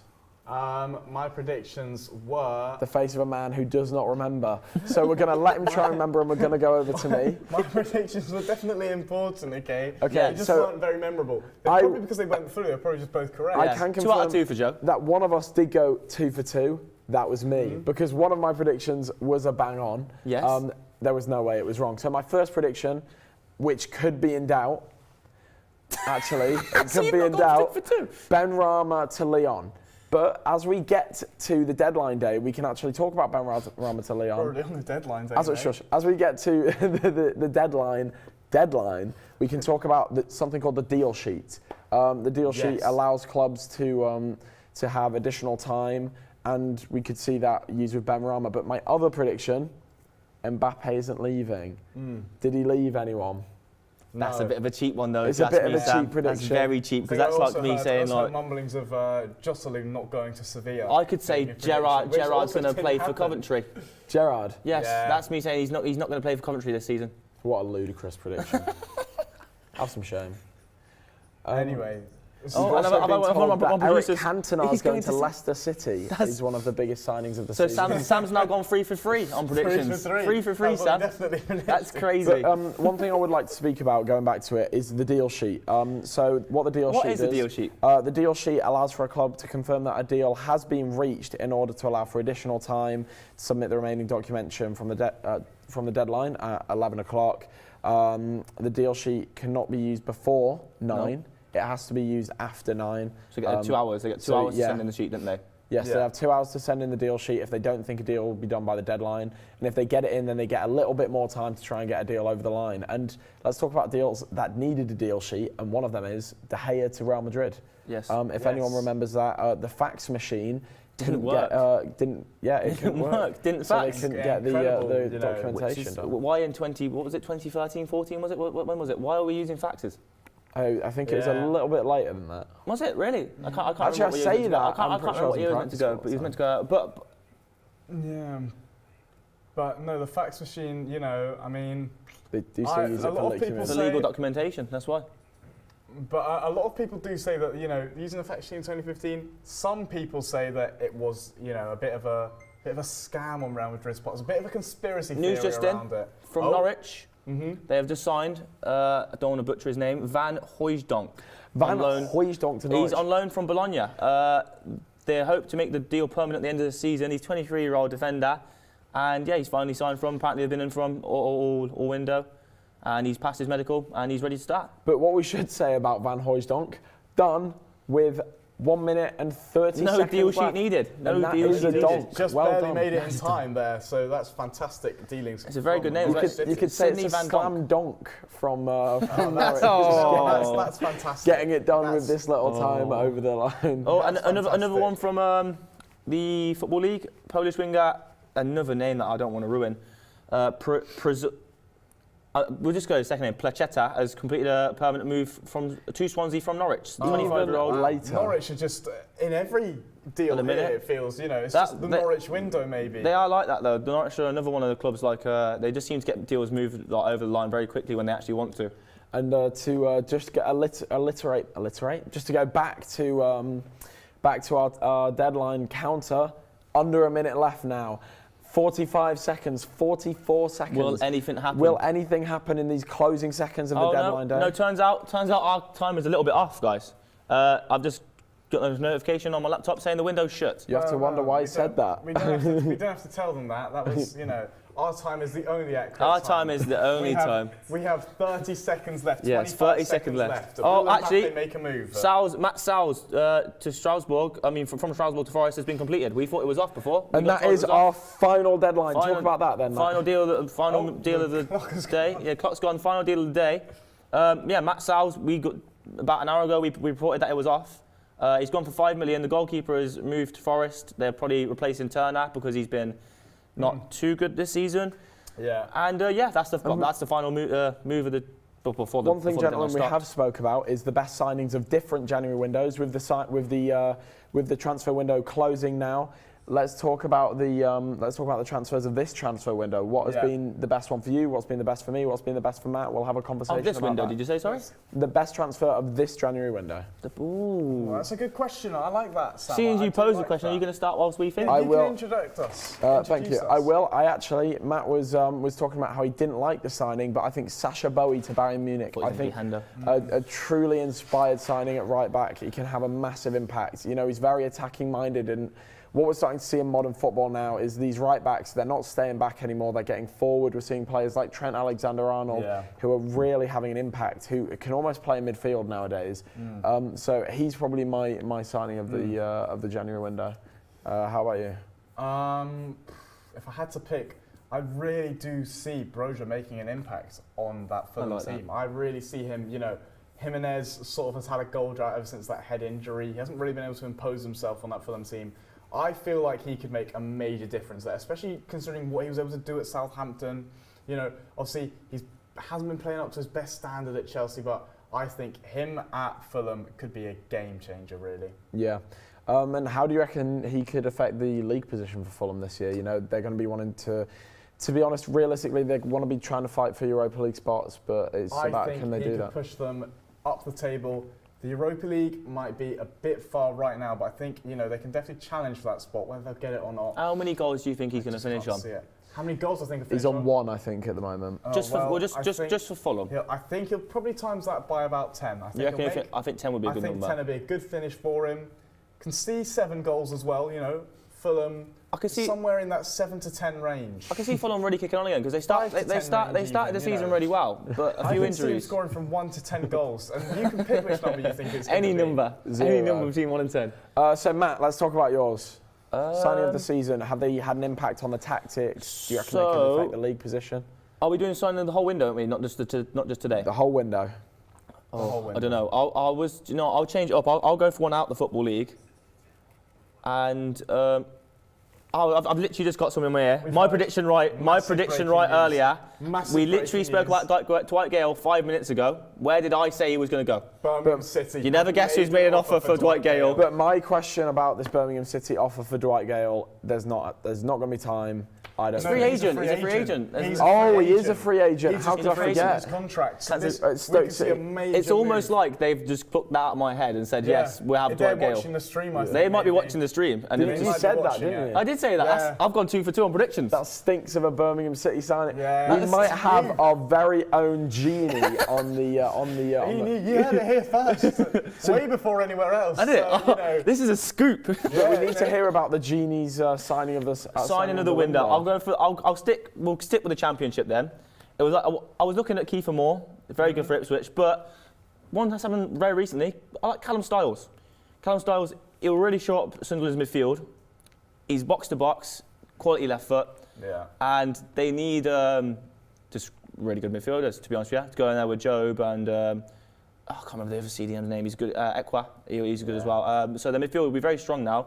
It's just whether they can put all their quality players into fruition and actually push on to try and challenge for the playoffs. Birmingham. I think we should go back to Dwight Gale. Back to Dwight Gale because that is just. I mean, that's just a mental move. In the last minutes. I think the craziest thing is his prediction. Yeah, my prediction. The move is The movie's crazy. I mean, all right. predicted it. Let's just keep talking about how fantastic his prediction about the 40 more minutes. I will never live this down. So for anyone watching, please make sure that you do stay tuned. We're going to do recap of the transfer window, recap of the deadline day for the final 45 minutes of the show, going until 9:45. So it'd actually be 40 minutes of the show because it's already 5 minutes past 11. And we will be we'll be updating you on any signings that happen after the window's closed. Obviously, we spoke about the signing sheets. What are they called? Yes. I gave you a whole spiel about them. You did a whole spiel, no, but your spiel was pretty like. They're called deal sheets. Deal sheets. And for anyone who didn't know, like my host over here, Matt, I'm actually the co-host. No, I'm joking.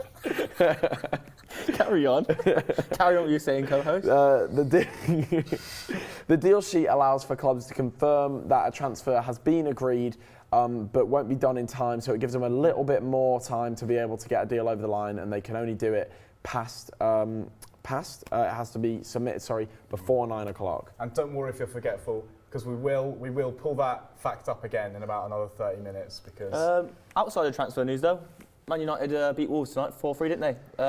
Kobe Minu. Kobe Minu with the last. He scored. Goal. Yeah, he scored in the 97th. Fantastic goal. Let me He scored in the 97th, which is fantastic goal. Just mad because I was seeing yesterday a lot of talk about Rashford leaving.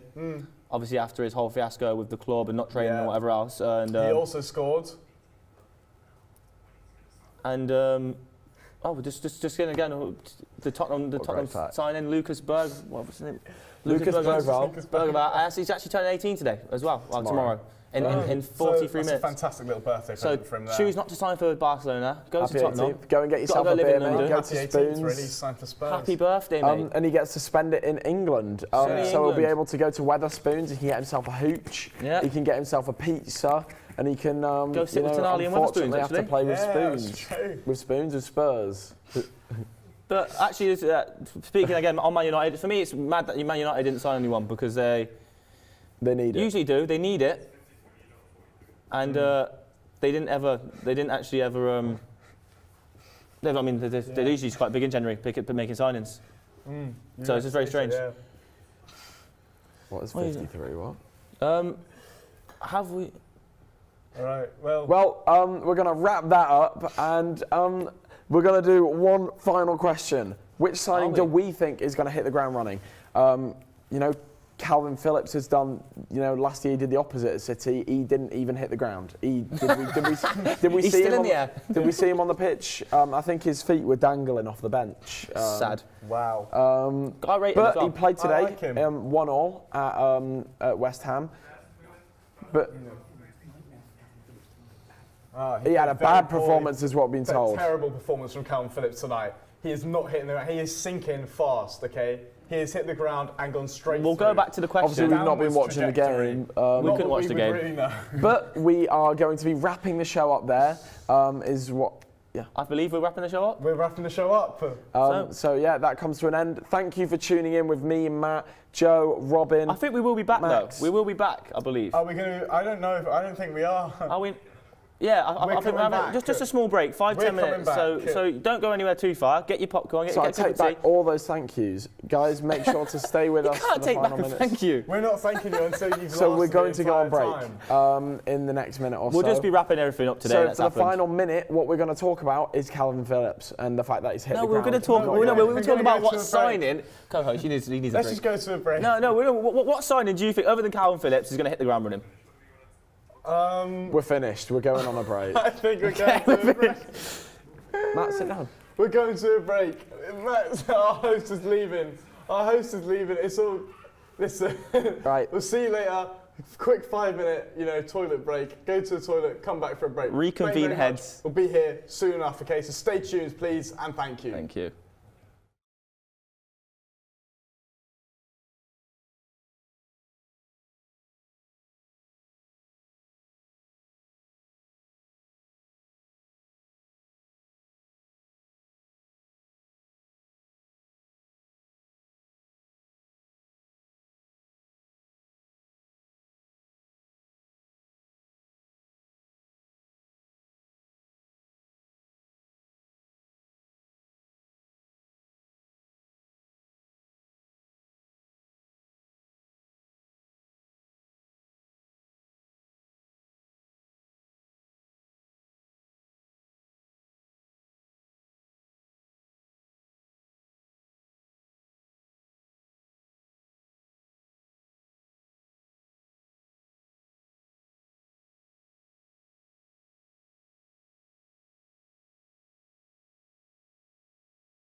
Hello and welcome back for the final 30 minutes of the transfer deadline. We are going to be here until quarter to midnight, where we talk about some of the signings of the January window and some of the players and skills and that they will bring to their new clubs. I'm back here with my host, Matt. Hello, mate. I'm having trouble with my earpiece. Nice to be here again. And our sports correspondent, Joe. So, yeah, we're going to kick off the window by talking about some of the biggest transfers. And soon, well, here he is. Jesse Lingard. So you see Lingard, again, he's training not on a pitch, he's training on Astra. Yep, Lingard, you know, he's gone to Seoul FC in South Korea, a real shock signing out of nowhere from, I think, Nottingham Forest it was. He didn't have the impact desired there, did he? No, he just wasn't really able to impose himself on that squad last season. He did play quite a few games last season, but he wasn't really able to, scoring a goal, of course, but he wasn't able to make a huge impact. I've just got some big news, actually. Connor Roberts has just officially signed for Leeds. That's me going 2 for 2 then on my predictions for earlier. I shouldn't have said that. Well done, Matt. Well done, Matt. I mean, that's fantastic. But to swing it back to Jesse Lingard, Jesse Lingard. And back to what you were saying there, Joe, sorry, cut you off. Yeah, no, I was just saying, you know, I feel like he needs to rebuild his career. I know 31 in this day and age of football is not super old, so I can see him making a bit of a comeback here. I think this is where he needs to, you know, impose himself if he wants to get a big move to a Premier League. Do we have any information on the finances behind the deal? I know it's free, but like on his wages, I guarantee he's probably on at least. He's on a nice packet over there. He'll be on a nice little wage over there. Yeah, I mean, we've seen him as well go to these clubs and have a massive impact, like at West Ham. Yeah. When he went to West Ham, you know, a lot of people touted him to go there permanently, but when he went back to Manchester United, that was a bigger shock. I think for Seoul as well, it would be similar to the Henderson one, and a lot of English players going to foreign clubs, like we mentioned Harry Kane earlier, for just getting maybe shirt sales for Seoul, wouldn't it? Lots of shirt sales, be more interested in the game for them because it's an English player, English star going to their league. It'll be good for their league, so it's a big signing for their league, really. And then to move on to our next player, we've got Saeed Benrahma. You know, he's just signed now for Lyon. We're thinking. We've not actually had that. I'm not sure if it's actually completely 100% confirmed yet, but it's very possible. The Algerian winger, I wouldn't say he's fallen out of favour at West Ham, but now with the signing of Kudus, they just brought in another midfielder in Calvin Phillips, obviously. He plays not the same position, but they've got a lot of numbers on their books. And they're probably looking, again, FFP, they're probably thinking of FFP long run. Got to balance it out somewhere. That's why Fornals has gone as well, and Benrahma. Yeah, but he's one of those players as well. We saw when he was at Brentford in the Championship, he had a big impact, and he could have an even bigger impact in Lyon in France. You know, we see a lot of players go to France from the Premier League who can really do quite well. So hopefully, he's one of them. He'll come in there for most likely, you know, Tolisso. He'll be playing with Premier League company as well, with Maitland-Niles, Lacazette. Obviously, came from the French league, didn't he? Came from Nice. He came through Angers. Well, he was on loan at Angers, but he's that kind of player. He's never really scored that many goals in his career. He makes an impact. He does. He impacts the game. I like it when he plays. Very technical player. Very technical player, and he suits the French league for me. He suits the French league definitely. more than the Prem. Can, you know, be technical, slow the game down maybe a little bit as well. Can work you know, in pick between a the pass. lines. And again, Lyon could do all the help they can get. Oh, of course, you know, because they are just down in the dumps, struggling down in the dumps. And I think they lost very recently, actually. Yeah, they did. 3-2 to Rennes. Yeah, and they're 16th. You know, they're in that playoff in Ligue 1, that relegation playoff. So. Okay. So the deal sheet has come through, by the way, for Amanda Broja. So that deal is actually not completed. It's been done for a deal sheet, though, which we were talking about. Until 1 a.m. Yeah, so deal sheets, you know, we're not going to define them again, but... Big for them, though. For me, deal sheets are a weird one, though, to me, because... Deal sheets are a crazy one to me, though, because you think big clubs, they're lots of money, lots of people working for them, they've got whole recruitment teams.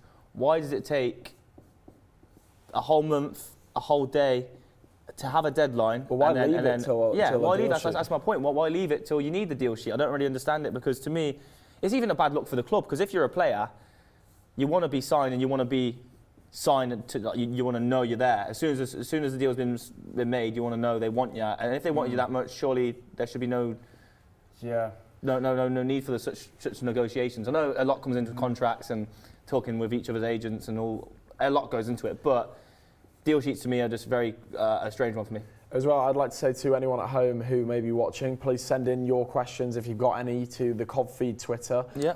If you've got any questions or any opinions, we'll have a look at them. We'll talk about them. We've also got polls on Twitter. Polls on our Twitter and Instagram. But one thing I'd like to move on to, massive talking point, loads of rumours towards them, but no deals done to Newcastle this window. Joe Linton, Wilson, Isaac, they're all staying. Almiron staying. Almiron staying. Really looked like he was going to go. You think 29-year-old, probably push him out. Paraguayan. But again, does this point back to the fact that people were looking into their links with the Saudi League? People were looking into it saying, very dodgy, same as Chelsea and a few clubs actually from the Premier League, selling their players for inflated fees when realistically they've got Saudi ties. And I think that could tie into it a lot. They don't want to just start selling loads to Saudi and get looked into again for make more noise. Yeah, make more noise. You've got Joe Linton there. He's going to be staying. Again, just a very big player for Newcastle for me. Again, they didn't want to let him go. You can't blame him. He was one not looking to go out. Callum Wilson was more likely to go out. But again, for a 31-year-old striker who's actually not even starting every game in the Prem, I guess he probably didn't go because he wouldn't want to move to Saudi himself. He probably wanted to stay in England for the challenge. But what English club is going to be in for a 31-year-old striker who's probably coming to the tail end of his career? And he's injury prone. Yes. That's the thing with Callum Wilson. Yes. You know, he puts up good numbers and he puts in great performances, really physical up front. He'll bully defenders sometimes, but he has a habit of picking up little niggles here and there. You know, we've seen him out for a long time. And for me, availability is a player's strongest point. You need to be if you're not available, then you're not worth it. Availability is a player's strongest boy. Strongest point. I say sorry. Point. So strongest point. Strongest point. It's the most effective stat. You know. I'd rather you play 38 games a week a season. That's a game changer, really. It's like when Van Dijk, was out for a whole season. You think, that's a really poor performance. That's poor form for him. It's a big. It just leaves a big hole. It leaves a big hole in the side, doesn't it? But to be fair, he is correct when you see players like Wijnaldum, Milner. Then players at Man City as well. I was going to say Rodri, but I'm pretty sure he's been injured actually quite recently. Yeah, he's very recently injured. Well, he wasn't injured for very long. He was only 3 games out, and of course, he got those bookings, and the red card that had him out as well. That's different. That's he's been missing games a lot, but not necessarily through injury. You know what I mean? There's again, I'm not going to say Conor Cody's the best footballer of all time, but Conor Cody, in his career, he's played pretty much every game he could possibly play, and that's for me. Really makes you stand out as a professional, especially in this game, because players nowadays, they will make any excuse to not play a game. It looks like it. And one thing I wanted to ask is, this is going to sound like a weird one for a January window, but it's January. We're about mid-season now. I wanted to ask, what are our mid-season Premier League predictions for the title winners for the Champions League spots, and do we think that the January signings of players like Dragic to Spurs, Werner to Spurs, are they going to have impacts on Spurs making it into the Champions League? Are they going to have impacts on them maybe even not doing as well if they're not successful signing? I was hinting on this before we just went off air for our short break before. I was saying about Spurs, their signings, obviously Son coming back, Maddison being fit again now. They might be 8 points off the top of the table. But for me, if they get a good run of form going, there's 16 games left of the season, I think, for most teams. And if they get a good run of form, for me, they could really probably push Liverpool and Man City, it will be, to the title. Well, yeah, they're fourth at the moment. They are 8 points off the top, but we've seen before teams be able to close gaps like that. So do we have a top 4 prediction from you, Matt? My top 4 right now, if you have to tell me, it'd be Man City top, because for me, you can't ever doubt them ever, to be honest with you. De Bruyne's back now, and Haaland will start scoring goals again. Alvarez scores goals for fun, so they'll be top for me. Liverpool second, very close. Probably, I reckon it will run probably down to the last game or last 2 games of the season. It seems to a lot. Every time Liverpool and City have a title race, it's always by a point, by 2 points. So I think it'll be very close. It'll go either way. It all depends on really. For me, if Núñez keeps scoring goals and he can keep scoring goals for Liverpool, then it'll be good. Salah's coming back, obviously. But yeah, so that's my 1-2. Either way, probably Man City top. Arsenal probably third. Depends on a lot of things again. Saka needs to start hitting form like he was last season. Again, if he does, they could push on for the title. All depends on form, really, about their players. They need to start finding goals from somewhere for a striker, because Jesus, he scores 2 goals in the game, doesn't score for 3, scores 1, then doesn't score again for a while. And fourth, I think Man United are at the question for me. Villa will fall off. So again, I probably have to go Tottenham. Probably is Tottenham fourth, because I think, although I said they might push for the title, I just don't see them. They won't have the strength to push Liverpool or City, and I think they'll probably finish fourth. Yeah, fair enough. Joe, we'll go to you now. When it comes to the Premier League, I feel, you know, we've seen Liverpool bottle it year after year after year under the pressure of Man City. So I'm probably going to have to go with year after year after year Man might be City a bit harsh. Well, you know, you see Liverpool crumble under that pressure all the time. You know, we talk about mentality. It's like Arsenal did last season, isn't it? Really? It's like Arsenal did last season. But It's we just talk that, about the it's- mentality. the Man City of pressure these is different teams, pressure. and there's only one real team in there with a winning mentality, and I'd say that is Manchester City. Sadly, I do think they will push on to be title winners. If I had to go to second place, I'd say I'd probably have to go with Arsenal. I feel like we're really pushing into the form now, and obviously, you know, we're a big game against Liverpool on Sunday, and We. No, I meant they have a big game against Liverpool on Sunday, and obviously we'll see what happens in that game. But I can see a bit of a Liverpool collapse there, maybe.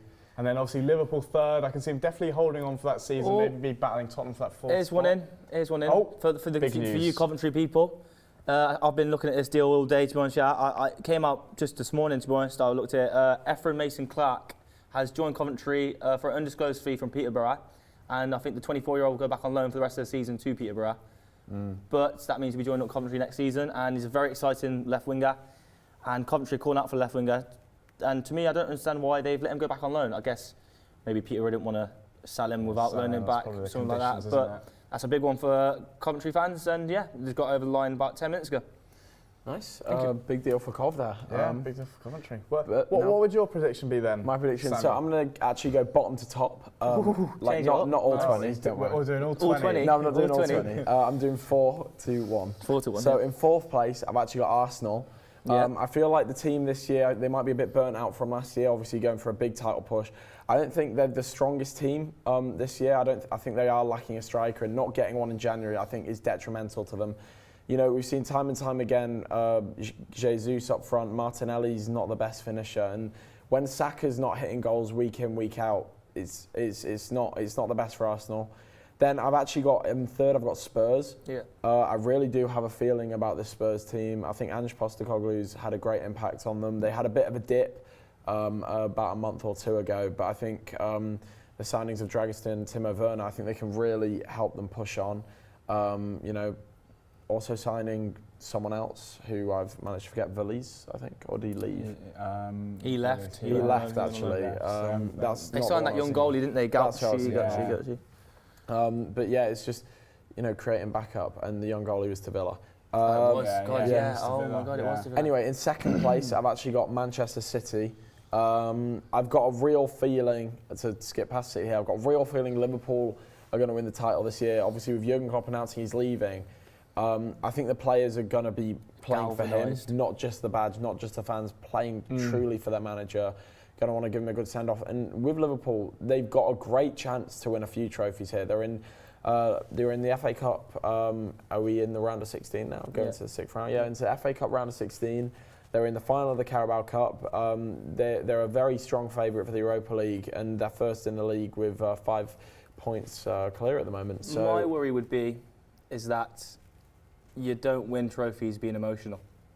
And the players being emotional for Klopp. That is true. Might go the other way, and you start overplaying and overrunning and overthinking everything you do. That is and it gets that to is the a point good where when we have trouble back in time. I mean, we've seen that before, like Newcastle. When they lose a game, well, you eventually will lose a game. And when Man City close the gap to 1 point or whatever it will be, 2 points, that's when the worry starts coming in. One thing we can confirm is as well, we have actually travelled back in time. I've stolen that joke from Joe. Time to close. This is the time to close. This is the time to close deals. So we've got an hour and a half left for those clubs. For them deal this sheets won't to come reach in. zero because our stream finishes in 15 so minutes. we're never good. You'll never know. You'll never know if you Don't click click off the on any stream. other streams. Don't click on any other streams. Stay here with us and hear about the hottest transfers of the summer, which we're going to talk about now. Biggest deals. We spoke about them before. We're going to have one final recap, and we're going to go back through them. Yes. Let's rattle them off. Biggest you give deals. one, I'll give one, you give one. Go. Biggest deals. Don't even We'll talk start about with it, Joe just say it. first. Well, we'll go with Broja. Shall we? Okay. Wait, he's not even confirmed yet. So we won't go with Broja. We won't go with Broja. I'll go Connor Roberts, gone to Leeds just now. Bang. Billy Cometio, Blackburn, go. I would have to say Matt's gone to Nottingham Forest. Bang. Matt's. Oh, Matt. You mean Matt Sowles? Oh, yeah, of course. Silly me. You know, I need to be quiet sometimes, really. Yeah. His name is Sowles. You weren't wrong. Oh no, yeah, his You were name correct. is Sals. You were correct. I was completely correct. Well, his name is Matt Sals, so I was just sort of, I'm a Just bit getting us the personal with first him like that, you know what I mean? You know him. You know him on that Me and Matt personal Sals, level. we go way back. Don't quote me on that. Wharton, That's a massive transfer. massive one. Palace, where would he fit in there? Obviously central midfield. Well, in the midfield, yeah. Obviously central midfield, but yeah, hopefully he does well because it's another young English talent. Palace starting to build a nice squad at the moment. I mean, obviously Elise looks like he might leave in the summer, but Eze might go in as you know well, they've got Eze, they've got Elise, they've just signed Wharton. You know they've got Gay at the back, a good, talented young defender. They've got a team that might be built on. Their recruitment is very good, isn't it? Their recruitment is very good. But the one thing with Palace, 14th, they are going to want to be improving on that because they're one of those teams. You look at them and they could be doing better. They could be doing a lot better. Yeah. You know they've got Thingy up front as well. Edouard. Mateta and Edouard. Yeah. So we both bit. Yeah, you know, but we saw in games against Liverpool as well this season they can play good football. They played incredibly against Liverpool until they got a red card, and they're just one of those teams who can push on, and hopefully Wharton is someone for them who can get them getting up and up into the table, challenging for those top 10 places. Some more signings today. Lucas Beraldo. Don't think we mentioned him on the show today, but he went from Sao Paulo to PSG, defender. Yep. 18 million. That's true. Quite recent, I think, because we wouldn't have mentioned that. Andre Santos as well, joined RC Strasbourg on loan until the end of the season. Is that 2 Brazilians? Yeah. 3 Brazilians. We'll make it a trifecta. Luis Enrique went to Botafogo. Trifecta. Let's make it a quadruple. That's from Real Betis, so that's why they'll probably sign in for Niles and the other one. Who else did we forgot it earlier, didn't we? Betis signed 2 people today, but we're just clearly bad journalists. We'll find them out at some point. Stay tuned with this transfer squad as we get more and more wrong throughout the deadline day. Stay tuned to find out who they've signed. Malinowski went today to Genoa, didn't he? Yes, another one who's gone today. He did. Runarsson terminated his contract. Morgan Rogers, big one for Villa. We also saw Bertrand Traore terminate his contract as well at Aston Villa, which is a crazy one. Most importantly, we saw Dwight Gale terminate his contract. Someone out this 3 got it right that he was going to go to the club he's gone to. And that was might have been me. Could be any of us. We're all just geniuses, so it doesn't make a difference. But let's talk about Bertrand Traore. You know, the man from Burkina Faso. He's not been doing too well at Aston Villa. Not really getting any minutes. Maybe he wasn't allowed out the door. Maybe he just wanted to get to a different club and wasn't being allowed to leave. So so he terminated his contract. Probably did that just so that they, didn't have to pay off the rest of his wages and such. Probably a very easy thing to do. Obviously, Mason Holgate, big one. You got Godfrey possibly might be joining Sheffield United as well with him, both from Everton. Godfrey's still not gone through, but obviously you've still got till 1 o'clock to put the deal through. So that's another 2 big ones. Adamaida. How much was the Godfrey transfer? Do we know? Oh, Godfrey transfer. Was it both loans? I think they were both loans.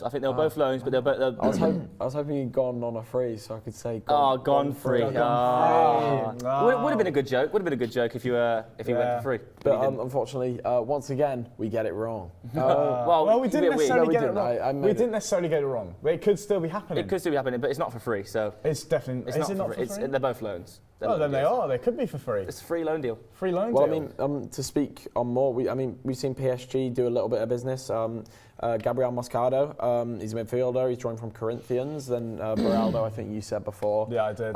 From Sao Paulo. You know, Brazil are on the move. They always got free. What we have just heard, massive news. This is breaking My news. predictions were Stay wrong. tuned. Ben Rama deal to Olympique Lyon has officially collapsed. With an hour and 20 minutes of the deal sheets, it won't be getting done over the line. Wow. They're missing out on a man there. So he'll be staying in England after the whole. Well, you think that would just disrupt the West Ham squadron? They know he wants to leave. He wants to get out. But that's the problem with transfers. You never know with a player. Did he want to leave, or was it the club trying to move him on? Shades of Odemwingie. As well, it's the one we've been talking about this whole entire deadline day. It's looking like it was done from the moment we started. I think this is just sort of analogous for the rest of the deadline day. We talked about it, and in the end, nothing really happens. And I just sort of think that just been a lot of build-up today. You can just sort of expand that to the rest of the deadline day. That really, nothing actually sort of happens realistically. Like a sad sneeze. Empty sneeze. Not really. I can quickly. Sneeze definitely still has a sneeze. I can list off the champion, the biggest moves at the football league.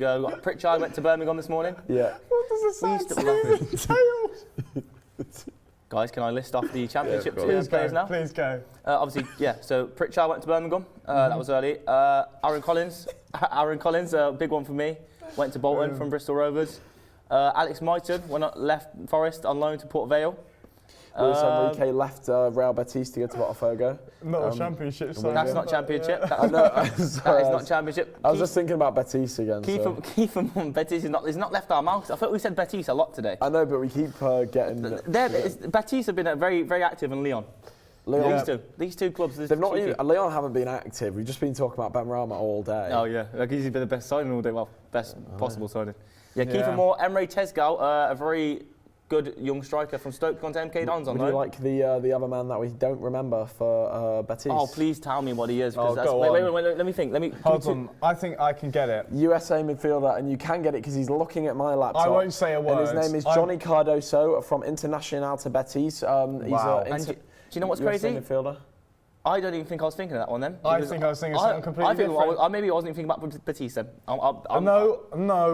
There's another Betis signing. There's another Betis signing, isn't there? There's someone else, sir. There's one more. Get through there. There's another Betis signing. But okay, we've got Poveda, went to Sheffield Wednesday for the Championship. Callum Styles obviously went to Sunderland. And again, for the COF fans, they've just signed the youngster, Ephron Mason-Clark. Anas Sarawi went to Hull on loan, and obviously Connor Roberts went to Leeds on loan. They're the biggest moves at the Football League. A lot of moves in the Football League, to be honest, just a lot of loans from top clubs, as we usually see. Players in and out. We've also now heard that Lyon are appealing to FIFA about the Benrahma deal, saying that all the details on the documents were found and signed. This is actually big deadline day drama. This is massive deadline day drama. They're saying that West Ham didn't comply to the documents and have been incorrect in the way that they've dealt with the transfer, which is huge. West Ham trying to offload quite a lot this season, and it can result in. No, that would be the opposite. It can result in a lot of bad things for clubs because it could be lawsuits or along the lines of lawsuits, because if a player is officially signed on the dotted line to say he signed for a club and then a club pulls out, I think it's legally binding, isn't it, a contract? So we need to see what goes on there, because there'll be a lot of developments over the next few days. That the final Betis signing, Chimi Avila.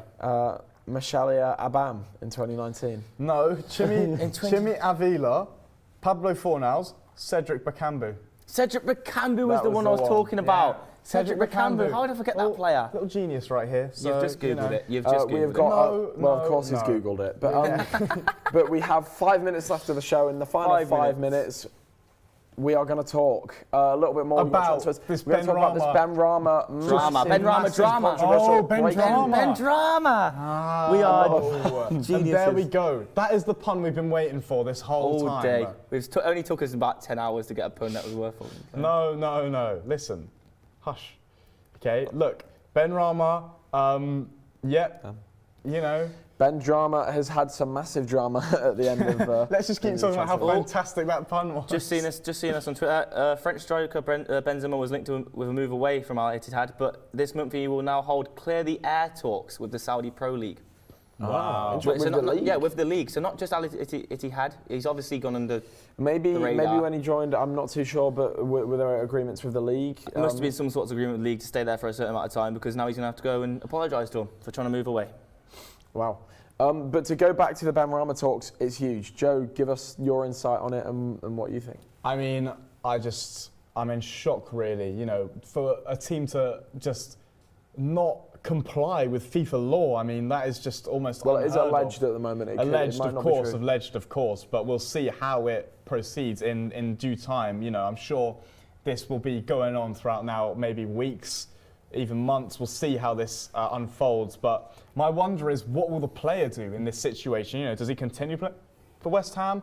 Does he try and move to Lyon? I mean, this is just unprecedented territory, realistically. It's crazy. It's the last Lyon transfer flop we've seen since Nabil Fekir to Liverpool, if anyone remembers that one. That was going on for years. I remember that. I remember being very sad about it as well. It's all right. Have you recovered? No. You never guess who you went to when you didn't go to Liverpool. Betis.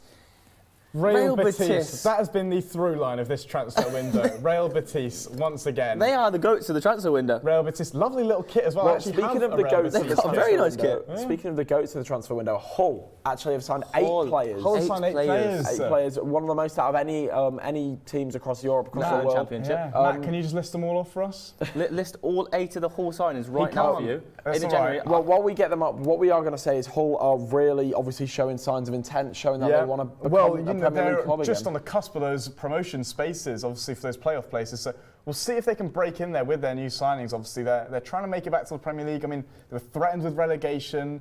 Did they not drop down to League One as of very recently? So, they did, yeah. You know, we'll see if they can finally bounce back. You know, they're a proven Premier League team. I remember them very vividly getting to the FA Cup final not too long ago. Well, yeah, 8 signings and they're only 2 points off with a game in hand of the playoff to you Coventry fans at home, you're shaking. You'll be biting your bit nails. worried about that. We should be worried because but we only have 2 minutes left. So for the final 2 minutes, I'm going to be checking Twitter if there's any questions. If you don't see me ask anything. And also, if you want the 8 players they've signed, I'll go for them. There is Billy Sharp, Ryan Giles, ex-Sheffield United player there. Ex-Sheffield United. Anas Zaroury just come through today. Fabio Carvalho has signed. They also signed Oscar Stupinan, Noah Ohio from Standard Liège, and Ryan Woods from Bristol Rovers. Talk about Fabio Carvalho actually for a second. I think that's a massive transfer. Huge transfer. He's got assist on his debut? Assist on his debut, I think. Assist on his debut. Assist on his debut. You know, we saw him playing for Liverpool, and he was impressive. He was good in the Premier League. You know, he had a bit of a disappointing loan spell to RB Leipzig, and to go from a club like Leipzig in the Champions League, and then it always worries me when someone doesn't work at Leipzig, though, because a lot of young talent come through Leipzig, and they've usually quite good at nurturing young talent. So I'm surprised that he didn't make it there, to be honest. Yeah. Hull in the Championship, very good move for him. Just very attacking side. They also brought in Scott Twine this window on loan, didn't they? That's no one half got that. That's good for them. They made a lot of signings. Scott Twine. 8 of them actually, the most out of any team in the January transfer window. Okay. So what we're going to do now, obviously with only a minute left, we're going to start to wrap up the show. Yes. We're going to say goodbye. I'm going to do it again because last time it flopped because I didn't realise how the break was working. I'm going to thank everyone who was on here today. Me, Matt, Joe, Robin, Max, Emily was on here as well. I'm pretty Corey sure behind the scenes. Corey behind the scenes. Double thanks to me, by the way, because I did. Joe did twice. And to everyone who's watching, next time we have a show like this, please make sure to tune in. Make sure to leave your comments. Tell us what you think. And yeah, thank you very much. Thank you very much. Oh, and we've got a special guest. We've got a special guest. Am I in shot? Probably not, but I'll do a bit of a lean forward. So this has been a production which has been sped together by a very small team at Coventry University. I'm 6 foot. We've had of mixed 5'11", heights, but mixed heights. of equal experience. We've got plans to do more content like this. So if you're watching now, hopefully you'll return and come and see us again.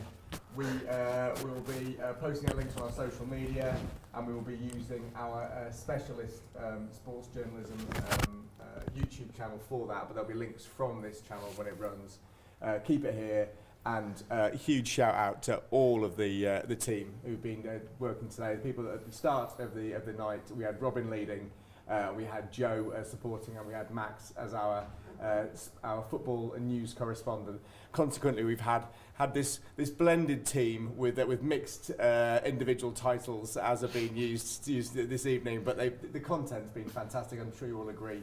We look forward to seeing you again soon. And we would like to say for all those Betis fans who may be watching, thank you for watching, and thank you for making our show good. That's why the numbers have gone up and down. Yeah, all those Betis, all the Betis fans. They want to hear about the moves. Thank you. Thank you very much, guys. Huzzah! Cut it off.